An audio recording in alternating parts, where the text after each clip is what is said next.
Let's just wait 5 minutes. All right. Well, thank you guys for coming today to cover us and to do this event. I wanted to start. I'm going to be very brief because I just want to get to as many questions as I can.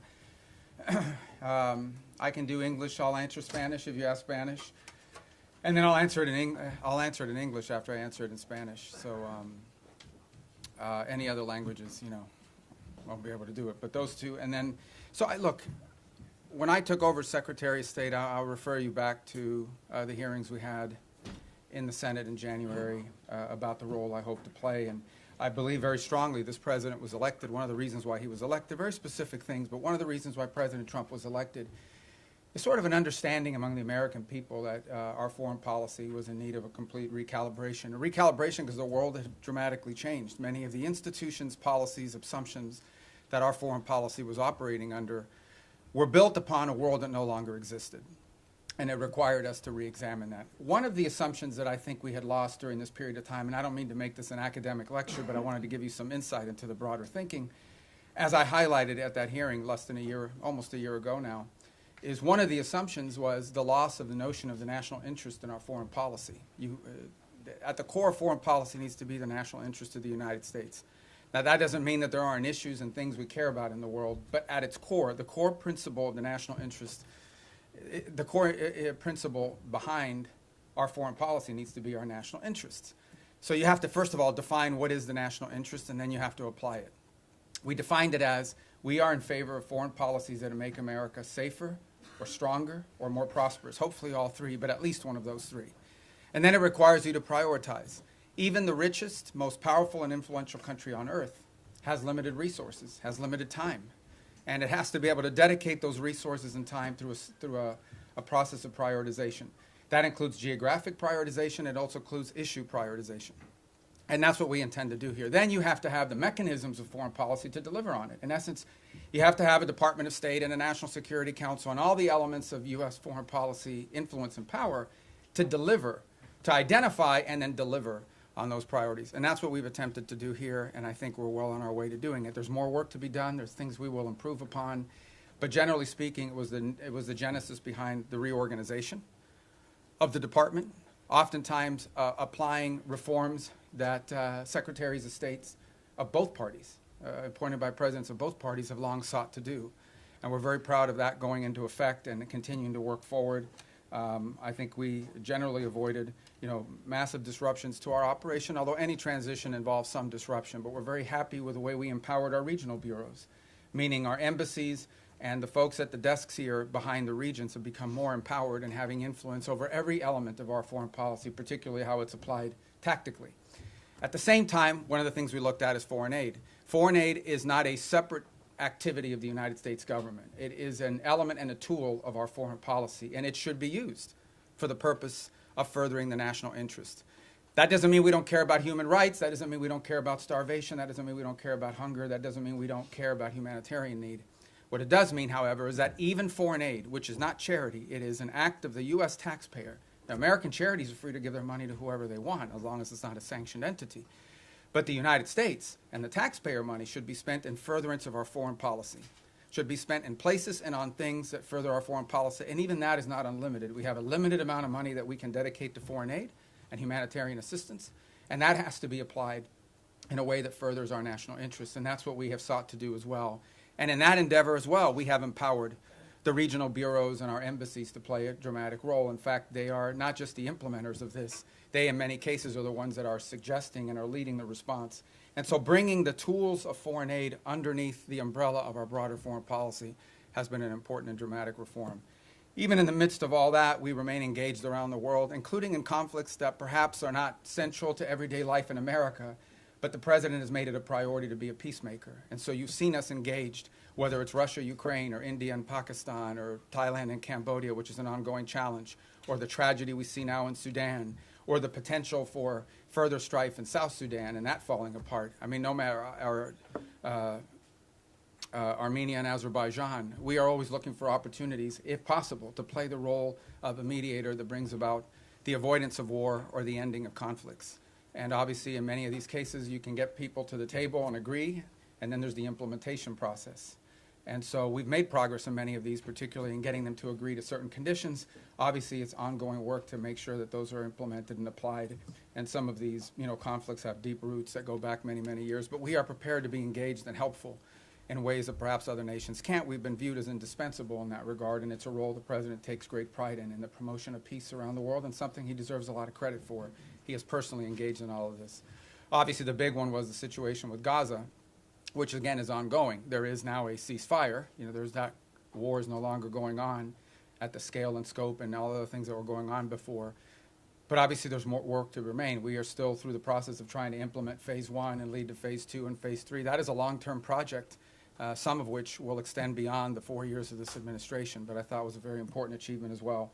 So we have a lot to be proud about. I know you probably have some specific questions, and we can get to those, but I wanted to let that, lay that out as the preface and predicate for everything we're going to do today. So I'm going to start. How do I start? I'm going to start from the back row forward, and then I'll just juggle in between. I'll be here pretty long, so we'll get to everybody. Don't get desperate. Don't get wild. All right, I'll start with this gentleman with the white hair in the back. Yes, sir. Ask you about Gaza. U.S. wants Pakistan troops to be in Gaza. Has U.S. got a consent from Pakistan that they will be sending their troops in Gaza for peace building and peacemaking? Yeah. Well, look, in fairness to all the countries we've talked to about being and having a presence on the ground, I think they want to know specifically, what the mandate, what the specific mandate it was, the funding mechanism looks like. So we're very grateful to Pakistan for their offer to be a part of it, or at least their offer to consider being a part of it. I think we owe them a few more answers before we can ask anybody to firmly commit. But I feel very confident that we have a number of nation states acceptable to all sides in this who are willing to step forward and be a part of that stabilization force. And certainly, Pakistan is key if they agree to do so.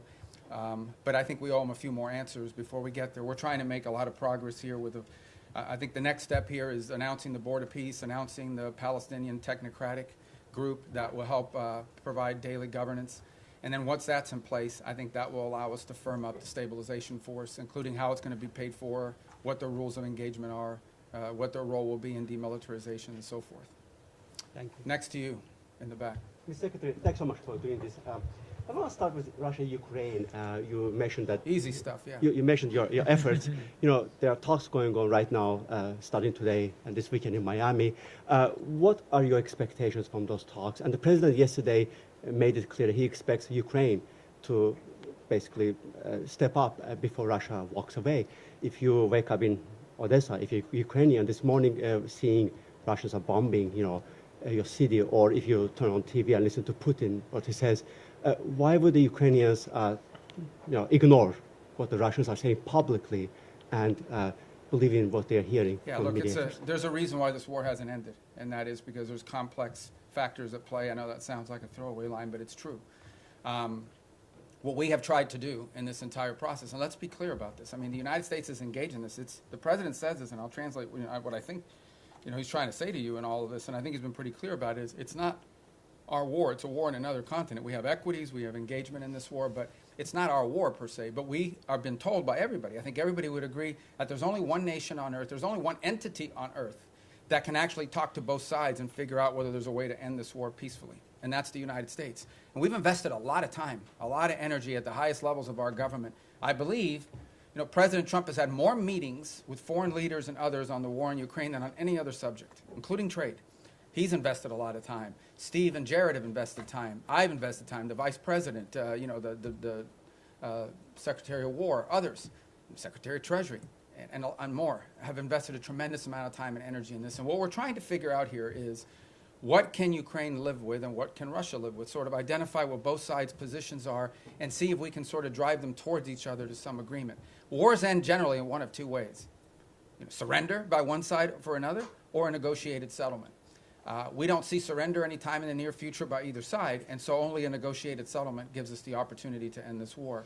A negotiated settlement requires two things: both sides to get something out of it, and both sides to give something. And we're trying to figure out what can Russia give and what do they expect to get, what can Ukraine give and what can Ukraine expect to get. In the end, the decision will be up to Ukraine and up to Russia. It will not be up to the United States. So that's the role we are trying to play in this. And that's why you see so many meetings going on. This is not about imposing a deal on anybody. It is about determining what both sides expect, and need to have and what both sides are prepared to give in return for it, and figuring out whether we can have those two overlap. And of course, that takes a lot of time and a lot of hard work. It can't generally be done in the media or in press conferences. I think we've made progress, but we have ways to go, and obviously the hardest issues are always the last issues. Yes, all right, I'm going to go to the next row, that gentleman right there with the glasses. Well, right behind you, because you're not the next row, that's the next row, right there, yes. I'd like to ask how you Oh, I'm view. sorry, I didn't see, okay, Oh. go ahead, you can start. I hadn't seen you, I'd seen it, but you can go, because you're first on that row. So. Okay, great. Thank you so As much. a well-oiled machine, ladies and gentlemen, so go ahead, I'm sorry, man. Thanks. I'd like to ask how you view recent escalation of tensions between Japan and China. You've been known for your tough rhetoric towards China over the years. Do you condemn China's recent provocative actions against Japan? Yeah, no, I think I've been nice to China, you know, in terms of the work we have to do with them. And I mean, I had another job. My job now is I represent the President of the United States in the United States in foreign diplomacy, and I think we've made good progress with the Chinese. The Japanese are a very close ally of the United States. I think these tensions are pre-existing. We understand that's one of the dynamics that has to be balanced in that region, and I believe that we feel very strongly that we can continue with our strong, firm partnership and alliance with Japan and do so in a way that continues to allow us to find productive ways to work together with the Chinese Communist Party and the Chinese government. Look, there'll be tensions, there's no doubt about it. I mean, at the end of the day, you know, China is and it will continue to be a rich and powerful country and a factor in geopolitics. We have to have relations with them, we have to deal with them, we have to find the things we are able to work together on, and I think both sides are mature enough to recognize that there will be points of tension now and for the foreseeable future.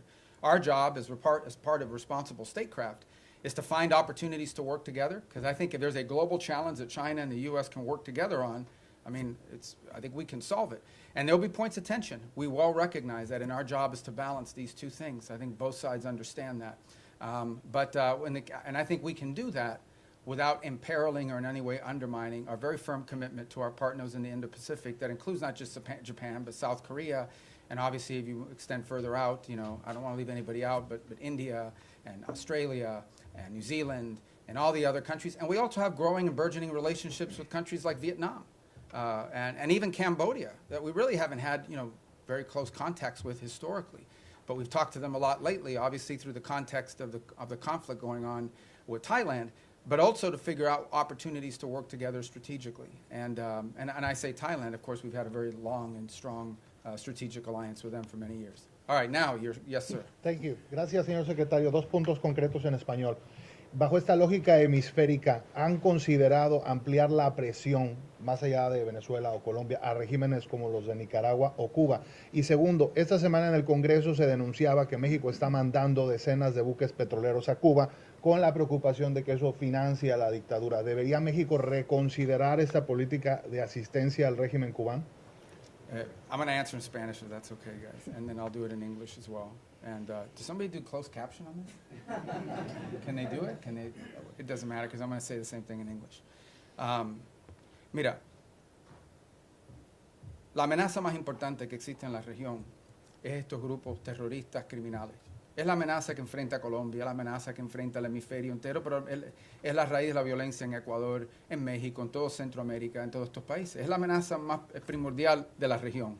Entonces tenemos gobiernos que cooperan en nuestros esfuerzos en contra de eso. Panamá, Costa Rica, Ecuador, El Salvador, la República Dominicana.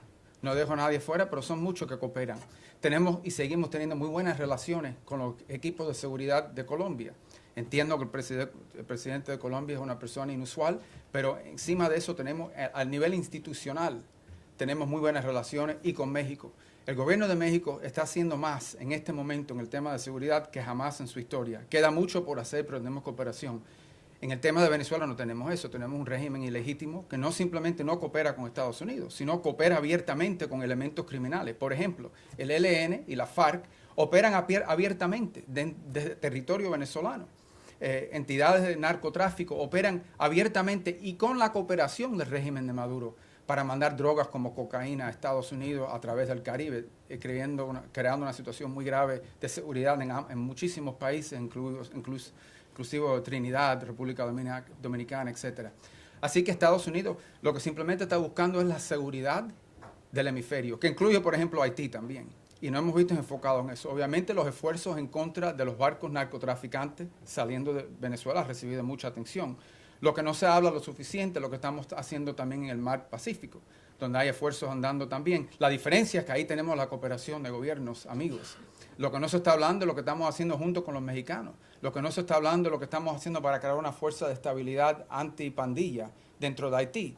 Lo que no se está hablando es toda la cooperación que existen con todos estos gobiernos para llevar a cabo esta guerra en contra de estos elementos terroristas, criminales, que operan abiertamente dentro de nuestra región y que amenazan los estados de esta región. La buena noticia es que este nuevo año nos va a traer más gobiernos en el hemisferio que están dispuestos a cooperar en países como Bolivia, en Chile. Obviamente ya tenemos grandes amistades en lugares como Paraguay y Argentina. Y en fin, la reelección del presidente en Ecuador, la cooperación que existe en muchos países y esperemos poder ampliar esas relaciones con otros países también. Así que el esfuerzo se trata de eso y en eso estamos enfocados. Y obviamente tenemos que determinar cuáles son las fuentes de inseguridad en la región. Y esa fuente, la razón por la cual Venezuela ha recibido tanta atención, es porque Venezuela es un país que no simplemente, es un régimen ilegítimo, que no simplemente no coopera con nosotros, sino abiertamente coopera con elementos criminales y terroristas, incluyendo Hezbollah, Irán y otros. Y obviamente estos grupos narcos cooperan abiertamente desde ahí. You know, the question that and it's a question many of you might have as well, is when it comes to the Western Hemisphere, the single most serious threat to the United States from the Western Hemisphere is from transnational terrorist criminal groups, primarily focused on narco trafficking, but they're in all sides businesses as well. So the good news is we have a lot of countries in the region that openly cooperate and work with us to confront these challenges. Mexico, their level of cooperation with us is the highest it's ever been in their history. Throughout Central America, for the most part, except for maybe Nicaragua and to some extent Honduras, we've had great cooperation from Ecuador, from El Salvador, from Ecuador being in South America, but across the Pacific coast where we're also undertaking efforts. Guatemala, Costa Rica, Panama, these are all nations that cooperate with us openly in search of stability in the region. You move to the Caribbean basin, in Trinidad, in Guyana, in Jamaica, in the Dominican Republic, countries that openly cooperate with us. Even Colombia, despite its unusual president, has institutions in that country that work very closely with us, and those ties remain unimpeded and unaffected. So all of this is very positive. There's one place that doesn't cooperate, and it's the illegitimate regime in Venezuela. Not only do they not cooperate with us, they openly cooperate with terrorist and criminal elements. For example, they invite Hezbollah in Iran to operate from their territory. But they also allow the ELN and the FARC dissidents not just to operate from inside of Venezuelan territory, to control Venezuelan territory, unencumbered, unimpeded. On top of that, we know that they are in cahoots with drug trafficking organizations. It's not just that they don't work with us against these organizations. Okay? It's that they openly, cooperate with these guys and allow them to operate. So these guys are, marching in and out, doing whatever they want from Venezuelan territory, and it's a challenge. And so that's why that's received so much attention. But I would urge you to not just focus on that, but also focus on all the other things we're doing in the region, including, for example, standing up this gang suppression force in Haiti, which we were looking for 5,500 forces. We already have pledges of up to 7,500 forces from a variety of countries. We've seen donors step up to fund that effort. That's a very important effort. It all ties together cohesively. But the goal here is to bring security and stability to the hemisphere, to the region we live in, okay, which has not received enough attention. To bring the elements of American power to achieve that, to do it in partnership with as many countries as are willing to work with us in that regard. That's the goal here, and it's comprehensive and involves more than just one place. What makes Venezuela stand out is that the regime there actually cooperates with the terrorists. Yes, sir. In that row right there. Yeah, right there in the middle. The hemisphere. The White House recently put out the national security strategy, essentially reorienting towards the Western Hemisphere. It was How good, is this right? strategy going to? Yeah. Well, I was involved. So in you can writing it. answer from both hats, I Yeah, guess. exactly. But how is that strategy going to dictate your relationship with other hemispheric powers like Canada and Mexico? No, I mean, we want to partner with as many people. I mean, they face the same threats that we do. I mean, it's Mexican mayors that are being assassinated in public squares. It's Mexican journalists that are being assassinated. It's parts of Mexico and institutions in Mexico that in some cases are compromised, usually through threat by these elements. They recognize it, which is why they're partnering with us. Of course we want to work with other governments in the region to confront this challenge, and in most cases we have cooperative places. Now, we don't have that from Nicaragua or Cuba, but obviously didn't have it historically from Bolivia. We hope and expect that that will change.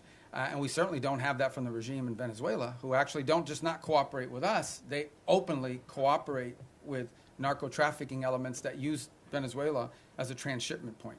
Yes, ma'am. Yes, thank you, Mr. Secretary.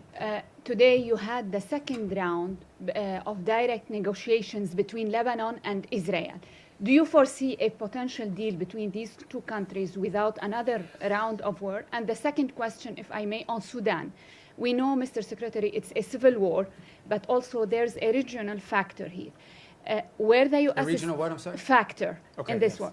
Where the U.S. stands here, and what's a red line for you? Is a divided Sudan is a red line for the U.S.? Yeah, let's separate the two because they're both easy questions, right? So the first one is we're hopeful. Look, at the end of the day, the goal everybody shares is a strong Lebanese government that controls the country, and Hezbollah is disarmed. They're no longer an armed element that can threaten Israel's security. That's the goal here. And we have tried to, in a cooperative way, to do everything we can to empower the Lebanese government to have the ability to do that. And so I hope that's what these talks are aimed towards, and we'll be supportive in every way we can to achieve that outcome. What I think is abundantly clear to everybody is no one is in favor of a Hezbollah that can once again threaten the region, act as a direct Iranian proxy, and obviously if they threaten Israel, we're not going to have peace. So we are hopeful that the talks between Lebanese authorities and the Israelis will create outlines and a way forward that prevents further conflict. I think I don't speak for the Israeli government. I can only tell you and echo what they've said publicly, and that is that if they feel threatened by Hezbollah, they will take actions in their defense against them. So we all would hope that we could avoid that, right? We would all hope that in order to have peace, you have to avoid that, and the best way to avoid it is to have a strong Lebanese government that can actually control the country, and that Hezbollah is no longer an armed threat to Israel or to the Lebanese state. And that's what we're committed to hoping to achieve. And we hope that, I can't speculate on what the talks will lead to, but we'll do everything we can to make them productive. On Sudan, you've rightfully outlined, I mean, there are regional elements to this. I mean, there are clearly both sides, you know, the SAF and the RSF have supporters from outside of Sudan's borders that are involved, and we've been engaging with those countries. It's not just countries that are providing them weaponry and equipment, it's also countries that are providing transshipment, particularly to the RSF to receive weapons, in some cases advanced weaponry. Our goal right now in the short term, and what we've emphasized to everybody, including in my calls with leaders in the UAE, leaders in Saudi Arabia, we're very engaged in that. Our special envoy, Massad Boulos, just returned from the region, meeting with the Egyptians, with the Saudis, with the UAE, and others. We've also been in collaboration with the UK on some of this. Our goal, the immediate goal we have, is a cessation of hostilities, okay, a humanitarian truce going into the new year that allows humanitarian organizations to be able to deliver aid to the people in great distress. Right now, that's not possible. We are hearing, continue to see reports of humanitarian convoys actually being struck on their way in. And so you can just imagine what's amazing to us is these convoys are struck and the rest of the convoy continues. That's how committed these groups are. But what we said to everybody on it is that what's happening there is horrifying. It's atrocious. That one day the story of what's actually happened there is going to be known and everyone involved is going to look bad. And we have played the role we have played is a convening role in bringing the parties to the table. So I think we will know more very soon about whether this is possible. One of the challenges and frustrations in Sudan has been that one side or the other will commit to certain things and then they won't live up to those commitments. They'll agree to anything and implement nothing. And oftentimes what happens is when one side feels like they're making advances in the battlefield, they don't necessarily see the need to concede at that point because they believe they're on the verge of achieving some success on the ground and a truce would set them back. But what we've emphasized is none of these groups can operate without the support they're receiving externally. So we have been engaging with the countries involved from the outside to ensure that they are at the table and that they are pushing for the same outcome that we want, which is phase one, a humanitarian truce that at a minimum allows us to deal with the humanitarian calamity that occurs there. And obviously we hope that while that truce is ongoing, we can focus on the other elements that led to this conflict and help to resolve some of those. But our number one priority we're focused on, 99% of our focus is this humanitarian truce and achieving that as soon as possible. And we think that the new year and the upcoming holidays are a great opportunity for both sides to agree to that, and we're really pushing very hard on that regard. Yes, sir. Right there, because I missed Secretario you. Rubio, en español, Sí. si me permite. El presidente Trump ha llamado al presidente Gustavo Petro drug leader y ha usado, digamos, términos Bueno, él también ha dicho cosas a nosotros. Totalmente, Ok, totalmente. Claro, ok. Secretario Rubio, ¿hay alguna prueba o por qué esta administración llama a Gustavo Petro? Quisiera saber por qué esta administración llama a Gustavo Petro un líder del narcotráfico. Y por último, secretario, si usted considera eventualmente ante la invitación que hace Gustavo Petro ahora al presidente Trump o a usted ir a Colombia y conversar con Gustavo Petro. Bueno, nosotros Gracias. conversamos con cualquiera. Desafortunadamente es una persona que no es muy estable en su pronunciamiento, pero no vamos a permitir que la actuación de un presidente, que al fin su término termina pronto, vaya a dañar la relación que existe entre Estados Unidos y Colombia, una relación muy cerca, una relación que se ha establecido a través de los últimos 50 años, una relación importante comercial, diplomática, militar, de seguridad, uno de los grandes socios y aliados que tenemos en la región. Y lo que queremos, no vamos a permitir que cualquier tipo de problema que existan con un individuo vaya a hacerle daño a esta relación tan importante. Esperemos que en el futuro exista la oportunidad de tener más cooperación a los niveles más altos del gobierno colombiano, pero no vamos tampoco a dañar, o no queremos dañar, a todas las relaciones que tenemos y los enlaces que tenemos, incluso con individuos en el cuerpo legislativo y también con oficiales electos al nivel local, muchísimos alcaldes y de diferentes lugares dentro de Colombia que también tienen muy buena relación con Estados Unidos y la amplia y estrecha relación que existe entre nuestros pueblos también. The question is again by Colombia. I said, look, we're not going to let sort of the pronouncements of an unstable individual over there to impact. We don't want to let it impact our broader relationship with Colombia. It's an important relationship, an important alliance. It extends through commercial, people to people, cultural, obviously security and stability, all of these things.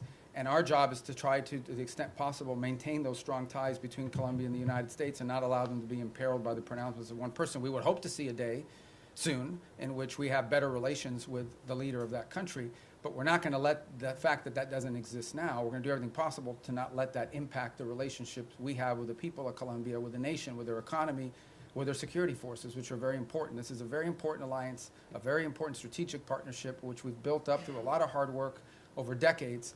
And we're not going to let that fall apart because of one person. If that changes and he changes, that would be great. And obviously, in May, there'll be a new president there and there'll be elections and we'll work hopefully more cooperatively with whoever replaces the current president, but that's up to the people of Colombia. Did I not get your question? Go ahead. Thank you. Returning to Gaza, what is the U.S. understanding of what Hamas is willing to concede on disarmament? Reports suggest that Hamas might hand over its heavy weapons but retain its smaller arms. Is the U.S. prepared to accept partial disarmament as sufficient? Yeah, I'm not going to get into the details of those types of negotiations. Let me just couch it to you this way. Everyone wants peace. No one wants a return to a war. If Hamas is ever in a position in the future that they can threaten or attack Israel, you're not going to have peace. Okay? You're not going to convince anyone to invest money in Gaza if they believe another war is going to happen in 2 to 3 years. So I would just ask everyone to focus on what are the kind of weaponries and capabilities that Hamas would need in order to threaten or attack Israel as a baseline for what disarmament needs to look like. Because you're not going to have peace. If 2 years from now Hamas is launching rockets or killing Israelis or carrying out, God forbid, another 7th of October type terrorist attack and so forth, you're not going to have peace. So who's going to invest in a peace?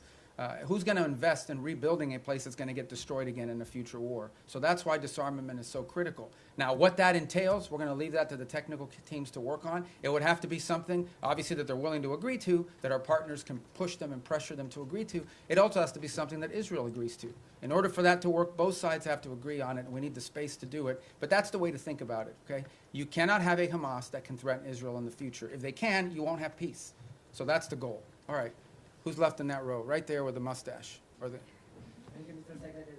Does the U.S. have the goal of removing Maduro from power? Do you expect any regime change this 2026? I would appreciate if you could answer both in English and in Spanish. In Spanish. Yeah. It sounds so much better in Spanish when I answer that question. No, okay. But for my colleagues. So I'll start in English. Look, our goal is regional stability and security in the national interest of the United States. The national interest of the United States, specifically when it comes to Venezuela, is as follows. We have a regime that's illegitimate, that cooperates with Iran, that cooperates with Hezbollah, that cooperates with narco-trafficking and narco-terrorist organizations, inclusive not just protecting their shipments and allowing them to operate with impunity, but also allows some of them to control territory, the ELN and the FARC-D. Okay? The ELN and the FARC dissidents operate openly. They have like open camps that they control territory inside of Venezuela. That is our national interest, and that is what this is focused on. And that's what the president's been focused on. And that's what we're conducting. And that's what we have been focused on the entire time, because that is the threat to the national interest of the United States. Now, do we consider Maduro legitimate? No. And by the way, guys, when I say these things about Maduro and his role in narco-trafficking, it's not, I hear as reports, Marco Rubio says it, it's not me. A grand jury in New York, in the Southern District of New York, okay, a grand jury in the Southern District of New York was presented evidence and came back with an indictment, not just against Maduro, by the way, but against a bunch of people in his government for narco-trafficking. A bunch. He had, his nephews or the nephews of his wife indicted, convicted in the United States for narco-trafficking. Like, this was, until President Trump started doing something about these narco-trafficking links, nobody disputed that Maduro and his regime was in cahoots with narco-traffickers. Not to mention the fact that they unleashed Tren-de-Aragua gangs on the United States. They've unleashed, a mass migration event, perhaps the largest in history. 8 million people have left Venezuela since 2014. So also destabilizing all the countries in the region who have had to assume people that are fleeing this illegitimate regime. So, but nobody disputed the drug links. So that's what the president's been focused on, and that's the problem. And that's the problem in Venezuela. En el caso de Venezuela es muy simple. Es un régimen ilegítimo que coopera abiertamente con Irán, con Hezbollah y con grupos narcotraficantes, incluso la ELN y la FARC, que operan abiertamente dentro del territorio venezolano encima de los demás. Entonces, la amenaza que enfrenta los Estados Unidos es eso, que tenemos un régimen ilegítimo que coopera abiertamente con elementos terroristas, y por eso consideramos el régimen de Maduro un régimen terrorista, cooperan abiertamente con elementos terroristas que amenazan la seguridad de Estados Unidos. Punto. Ese es nuestro interés y en eso estamos enfocados. Okay, next row right there. Yeah. With all due respect for my colleagues, I'm going to ask this one in Spanish. Okay. Señor secretario, usted acaba de decir que no espera o que no es la intención de Estados Unidos que las diferencias con el presidente Gustavo Petro generen afectaciones para la relación con Colombia. Pero la verdad es que sí las han generado. Colombia fue desertificada, el presidente Donald Trump ordenó suspensión de recursos de cooperación para nuestro país y ya se están viendo consecuencias en materia de seguridad en Colombia. Nada más anoche asesinaron a 6 soldados colombianos el ELN con un atentado terrorista. Y la gran pregunta en Colombia hoy es ¿qué va a pasar el próximo año si Colombia elige un presidente de izquierda? Si las relaciones de Estados Unidos, las buenas relaciones con Colombia y el respaldo de Estados Unidos va a depender de que el pueblo colombiano elija un presidente que sea visto con buenos ojos por parte de esta administración. No, pero que esto no se trata de izquierda ni derecha. Esto se trata de una persona que simplemente no coopera con nosotros en estos esfuerzos. De eso se trata. Al final del día, el pueblo colombiano va a escoger el próximo presidente. Es una democracia, tienen elecciones, esperemos que se cumplan todos los requisitos. Tienen una larga historia de cumplir los requisitos democráticos. Aquí no estamos diciendo que Petro no fue electo democráticamente, aquí nadie dice que no fue así. Pero en fin, esto no se trata de izquierda ni derecha, se trata de tener en poder un presidente que coopera con nosotros. Obviamente, sin duda, la postura que era tomada en contra de Estados Unidos ha afectado a nuestra relación, no hay duda de eso ninguna. Estamos tratando de limitar eso lo más posible, pero también tenemos intereses que tenemos que proteger. Y tampoco podemos pretender, cuando tienes un presidente diciéndole a los elementos de seguridad que no cooperen con Estados Unidos, eso no lo podemos ignorar. Pero por otra parte, entendemos que tenemos dentro del sistema colombiano, incluso al nivel legislativo, en el Congreso, en el Senado, también alcaldes y otros líderes políticos de ese país que sí quieren buenas relaciones con Estados Unidos, y incluso líderes que no son de derecha, que son de izquierda, pero que entienden la importancia de esa relación. Pero esto no se trata de ni izquierda ni derecha, se trata que si va a cooperar con Estados Unidos o no. Tenemos una larga historial de cooperar con Colombia, que fue un ejemplo y un modelo para la región, y ahora tenemos algo un poco menos, que es lamentable. Ojalá que eso cambie. The question was about whether the U.S. relations to Colombia is dependent on whether they elect a leader that's center-right or center-left. It has nothing to do with left or right. It has to do very simply with whether or not we have a leader there that we can work with. The U.S.-Colombian relationship, especially our security relationship, but also our economic one with a free trade agreement, is a model. It was a model for the region. We tried to replicate that. Everybody would use Plan Colombia as an example of what you need to do in these other places. and we want to continue that. Now, no doubt, when you have the president of a country saying some of the things and ordering some of the things that he's ordered, it's going to have an impact on some of that relationship. Our job is to try to preserve and protect as much of that relationship as possible, but it will be impacted. But it doesn't matter whether the next president is center right or center left. That's not the issue. The issue is whether the next president is someone who's going to, once again, cooperate with the United States and restart these relations. That's what we seek. And if President Petro changes in his stance, perhaps that could change as well. But if he doesn't, obviously, it'll be up to the people of Colombia to elect their next president. Yes, ma'am, right there in the middle. I don't want you guys to think I'm only picking the Spanish ones, okay? I actually don't know who any, well, there's a list here, but I can't even read it without these glasses. All right. Go ahead, I'm sorry. Perdón. Secretario Rubio, usted lleva años denunciando el régimen de Nicolás Maduro y estuvo, entiendo, hace poco en una conversación telefónica donde hablaron el presidente Trump y Nicolás Maduro. Quisiera preguntarle cómo sintió a Nicolás Maduro en esa conversación, usted que lo conoce desde hace años, pues su comportamiento, si siente que está acorralado como reportan los medios, si está abierto a irse a otro país a cambio de un indulto, si ustedes estarían pensando en reunirse con él. ¿Cómo fue esa conversación? O sea, ¿qué nos puede contar de el efecto que está teniendo sobre la presión? Yo no voy a comentar sobre ninguna conversación del presidente Trump con cualquiera del mundo, y si existió o no existió. Yo no voy a comentar sobre eso. Voy a repetir lo que he dicho ya. Esto se trata de algo muy simple. Y esto se trata de los intereses nacionales de Estados Unidos. Y hay una amenaza regional que existe. Y en el caso de Venezuela no tenemos cooperación. Para empezar, que es un régimen ilegítimo. Segundo, que es un régimen que no coopera, es antiamericano en todos sus pronunciamientos y actuaciones. Y tercero, es un régimen que no solamente no coopera con nosotros, sino abiertamente coopera con elementos peligrosos, terroristas y criminales. Incluso ellos mismos lo son. Entonces es difícil llegar a un acuerdo con terroristas que están abiertamente cooperando con estos elementos peligrosos que amenazan la seguridad de Estados Unidos. Encima de eso no voy a especular más. Pero va a haber guerra, secretario, porque ahorita en Colombia todo el mundo se está levantando, en Venezuela, con la posibilidad de que haya una guerra entre Estados Unidos y Colombia. Nosotros estamos protegiendo el interés nacional de Estados Unidos. Yo creo que, en fin, ese es nuestro derecho. Y también le diré que en Colombia debe haber mucha preocupación, que ha habido un ataque el día antes de ayer, o fue ayer, de ELN, o la FARC, creo que fue ELN, y ¿de dónde operan ellos? Abiertamente, de territorio venezolano, abiertamente. Como si fueran un país soberano, operando abiertamente dentro del territorio venezolano. It's the same question, guys, and that is, the bottom line is very simple. Our interest in Venezuela and in the region is the national interest of the United States. And in Venezuela, we have an illegitimate regime that not only does not cooperate with the United States, but openly cooperates with narco-terrorists and others who threaten the national security of our country. The gentleman in the middle. I'm going to try to get to everybody, I promise. But you guys, by then, your questions will be Thank you, more Mr. Secretary. specific. You said a few moments ago that everyone wants peace for Gaza, and yet by any metric, the Israelis are flouting the ceasefire that President Trump negotiated by killing an average of 2 children a day, not allowing the agreed-upon humanitarian aid into Gaza. How long can this continue? How long can the Israelis be allowed to show such disrespect to President Trump? Well, look, that's your characterization of it, about the term disrespect. What I would say is this. This was, first of all, it was a miracle that it happened in the first place.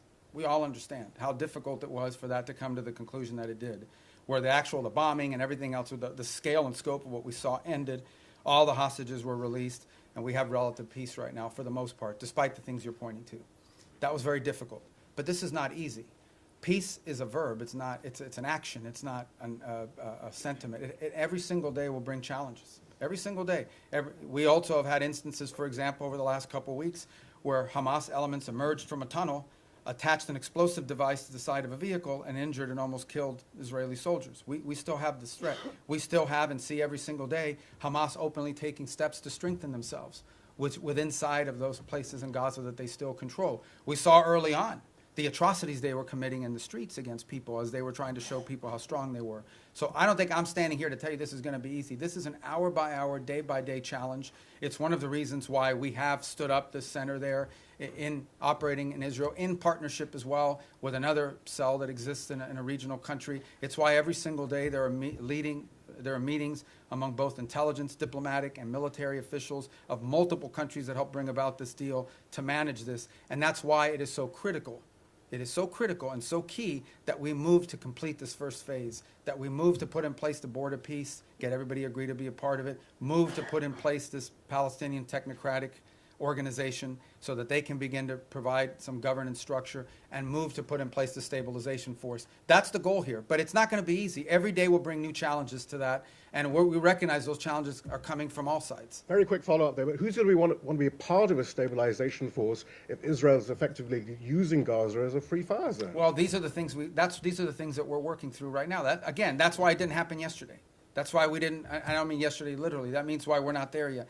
This is the hard work of diplomacy and peacemaking. Peacemaking isn't just signing a piece of paper, it's actually complying with it. And compliance oftentimes requires, in many cases, in most cases, requires daily, constant follow-up and nurturing. So that is why we are in such a hurry, and I say as a priority, to get to this point where we have the stabilization force in place, overseen by the Board of Peace, and ultimately a Palestinian technocratic entity that can increase in its capability to provide governance. The stronger they are, the weaker Hamas will be in terms of threatening Israel. And I think the more security Israel should feel and the less need for some of these things to happen. But no one's claiming this is going to be easy. We have to work on this every single day. We have people in this building and deployed abroad. This is all they do. 24 hours a day, day after day, elements of the State Department, the Department of War, and all other agencies, including Jared and Steve and even myself, who talk or do something about. There isn't a day in the last, since this was signed 2 months ago, that I haven't had to do something with regards to making progress on the phases of this ceasefire. Yes, ma'am. Right next. Thank you, Mr. I'm Secretary. sorry. I'm going to get to you guys. I'm coming. See, I'm going down the rows like this. Thank you. So right behind you, 'cause I'm still in that row. Thank you, Mr. Secretary, and thank you for having the Has briefing. anyone ever done this where they go like all the rows? No. You're going to look so good to your editors. You know? All right, go ahead. Caroline Lumetta with World News Group. Several faith-based organizations have been calling on the administration to reopen the U.S. refugee admissions program, particularly for religious minorities facing persecution. That includes Afghanistan, Syria, Iran. Is it going to be a goal in 2026 to expand that program again beyond South Afrikaners? Yeah, so here's the problem, okay? In the last 4 years, we had a flood of people enter this country through a variety of means. So that's what we confronted. We have to stop that, and we did. We've been successful. You see the border secured, the number of illegal entries has completely collapsed. And now we're facing a second challenge, and that is we've admitted a lot of people into the United States. And perhaps the overwhelming majority of them are not bad people and so forth. This is all true. But there are people, we know, okay, for a fact, that there are people in this country who got in through some form of vetting that was wholly insufficient. And we've seen tragic evidence of that very recently, including people that we claim to have vetted. So, why does that happen? Because there are some places where you can't vet people. You can only vet people on the basis of information you have about them. But that information is oftentimes dependent on whether there's some local authority that actually has any information about them. Okay, so that is the challenge we're facing, which is why the president has sort of put a stop to all of these things until these systems for admitting people into our country can be improved. But I think everyone would understand that after a flood of 15 to 20 million people into our country, almost unrestrained in some extent, over the last 4 years before taking over in January of this year, there's a desire in our country to put a stop to that until we can fix these processes, to ensure that not only do we know who's in the country now, but in the future, we're not going to face some of these challenges that we faced in the past. So, look, the United States remains the most generous country in the world when it comes to legal immigration. This year alone, close to 1 million people will enter this country legally and have their green card and go to war. But we do have a right, like every sovereign country does, to know who you are, why you're coming, what you've done in the past, and what we think you might or might not do in the future. We have a right. We have a right to make sure that you're not going to come to this country and pose a burden on our social safety network. All of these things are rights of sovereign countries. A bunch of sovereign countries in the world do it. Most of the countries in the world have far more restrictive immigration policies than the United States has ever had. But we are in a special period right now. This is not like business as usual. This is, right now, we are less than a year removed from the most reckless migratory incompetence in American history, where a flood of people and mass migration events entered the United States. And they can claim all they want that they vetted people. This is just not true. Some of them were cursory vetting, and in some cases you couldn't vet them, because the countries or places they came from had no documents upon which they could be vetted on. So that program will be studied, and it will not be restarted at the scale and scope it was until we are comfortable that it is one that we know everyone who's coming in and who they are and whether they meet the criteria for admission to the United States. So do you have any sort of Thank you timeline so for much, that? Mr. Secretary. A follow-up on the conversation between President Trump and Maduro, because the day after the conversation, the president said he was going to be meeting that gentleman very soon. Is this still being considered? Is the president still considering that? Is still a chance for diplomacy on Venezuela? And also, any role that you see Brazil could play? Because just a few weeks ago, President Lula spoke with President Trump and Nicolás Maduro, and he offered to help to mediate the conversation. Yeah, I'm not going to comment on any, as I said, I'm not going to comment on the president's talks. I will just point you to the fact that the thing about this president that I think you've seen is he's willing to talk to anybody. He's willing, he doesn't view talks as a concession. But I don't have any update to you on what comes next in that regard. I have no reason to express skepticism or optimism about it. I'm just not going to comment on what the president has available to him as options across the range of options that include diplomatic options. And how about the conversation with Lula? I mean, I think he said to us what he has said publicly, and that he has a willing to play a positive role in that regard. You know, the president's had 2 phone conversations and 1 meeting with President Lula. I think we've made progress on some things, including on trade. We have more work to be done. The 2 presidents got along. We felt that was important in terms of those conversations. I've talked to Mauro, their foreign minister, on it, including this earlier this week. And we have a lot of issues in common with Brazil that we'd like to work together on, and strong links. Being from Florida, as an example, I know how important Brazil has been to us as a partner.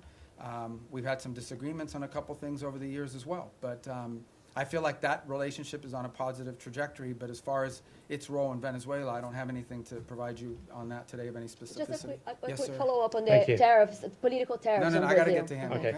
Thank you, Mr. Secretary, and thank you very much for doing this. On phase 2 in Gaza, when is the soonest that we could see that being implemented? And then separately, you said at the top that you want the US to play the role of mediator that brings about the avoidance of war and ending conflicts. How do you square that position with a possible military intervention in Venezuela? Thank you. Well, first of all, a couple things. Wanting to pursue peace and secure peace does not necessarily come at the expense of your national interest. We reserve the right and retain the option of defending our national interest. Now, in the case, again, we're going to talk about Venezuela. Let's be clear. Maduro has made multiple deals with elements around the world, including with the Biden administration. Okay, Maduro made a deal with the Biden administration, and here's the deal he made. And I only say this to you not because we want to get back to that deal, but just as an example of why the guy cannot be trusted to keep deals. It's a problem. Okay, somebody breaks deals multiple times. You have a right to be skeptical they're ever going to keep the deal. He made a deal, and as part of that deal, they lifted sanctions. They released his 2 nephews from federal custody after their conviction. They sent back his bagman, Alex Saab, and all these sorts of things. He released political prisoners, and he promised to have free and fair elections. He didn't have free and fair elections. He rearrested or exiled most of those political prisoners, so he pocketed all the benefits and lived to none of those commitments. So, look, it's hard to have and do a deal with someone who never keeps a deal. Now, on the broader perspective of what you're asking about, let's be mature here. Yes, there are issues where we want to pursue peace if that is possible.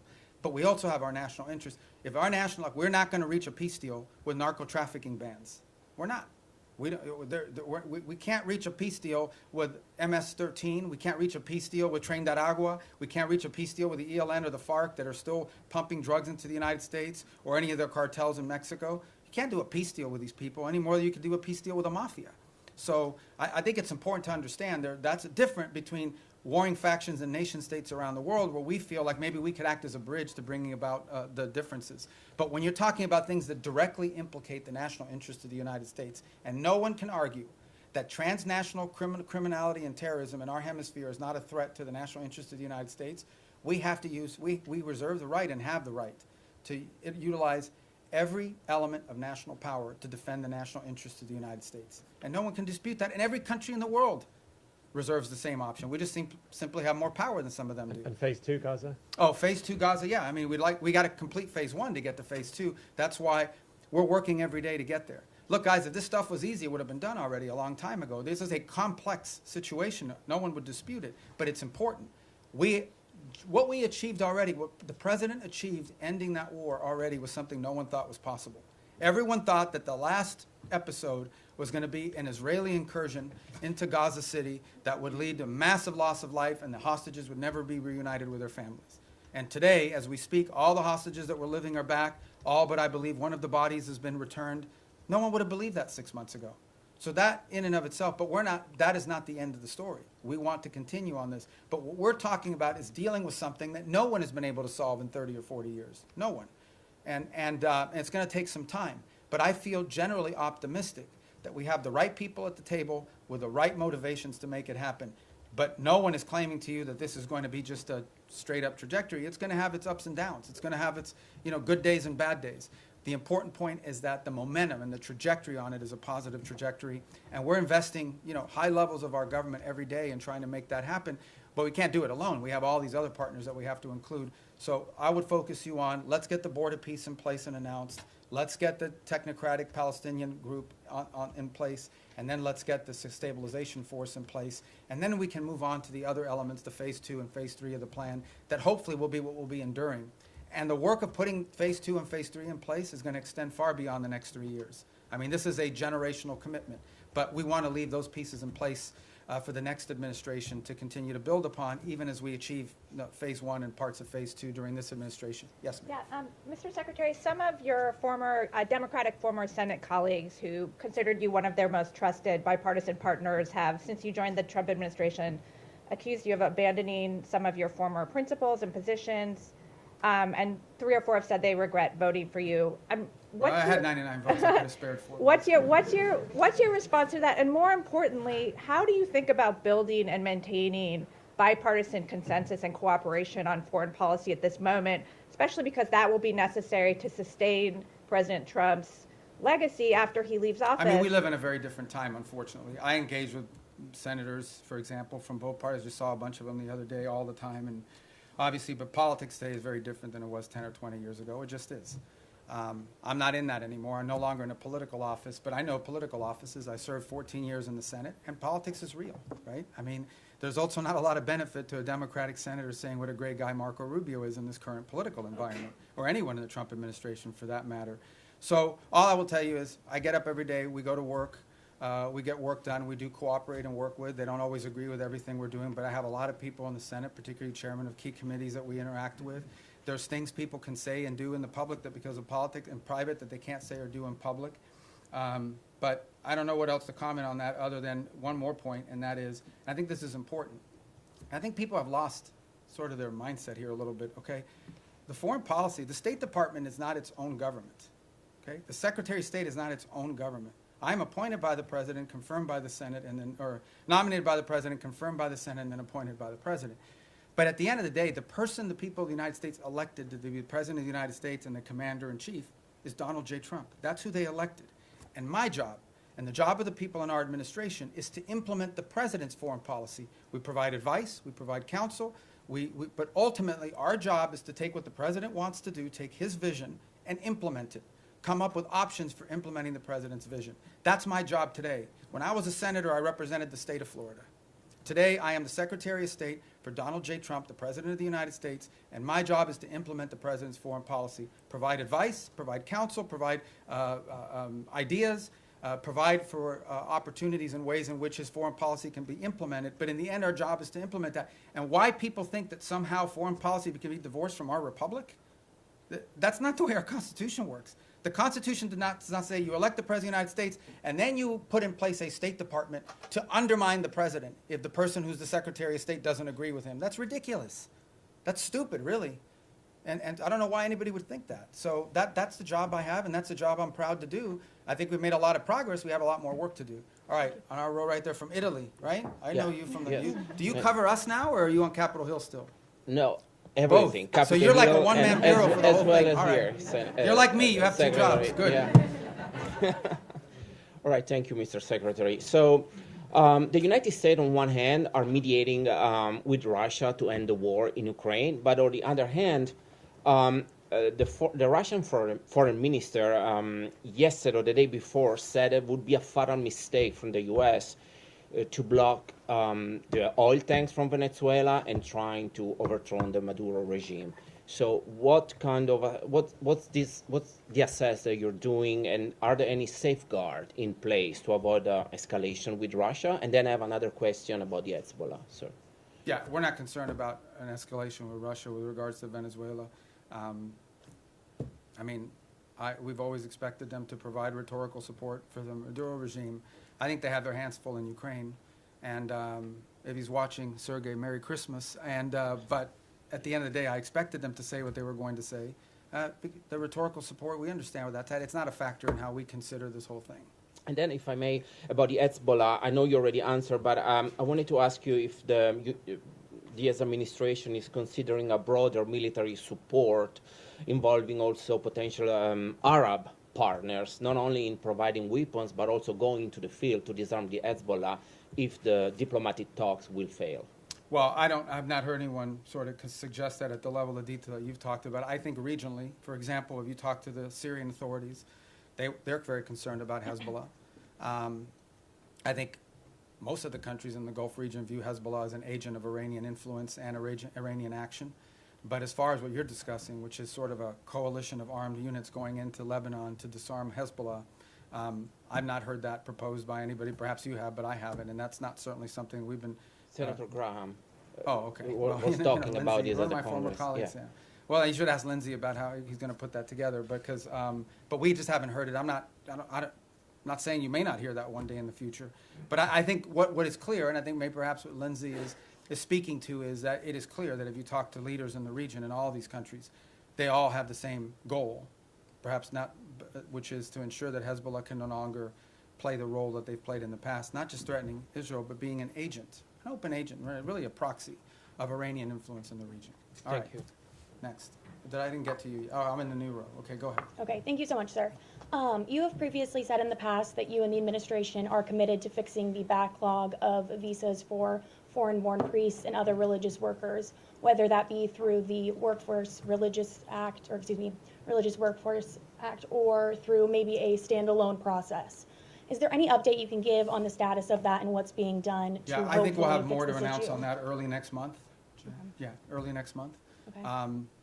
We've worked closely with a lot of the religious authorities to do that. Obviously, depending on the denomination, we're not discriminating in favor of one versus another. Mhm. Some denominations are more professionalized in terms of what they're able to provide us with and sort of information versus others. Some of it depends the country they're coming from, because, we have to be careful not to be waiving, we have country-specific requirements depending on the country they're coming from. But I think we have a good plan in place to put that into effect. And I know we've worked with a number of denominations in that process.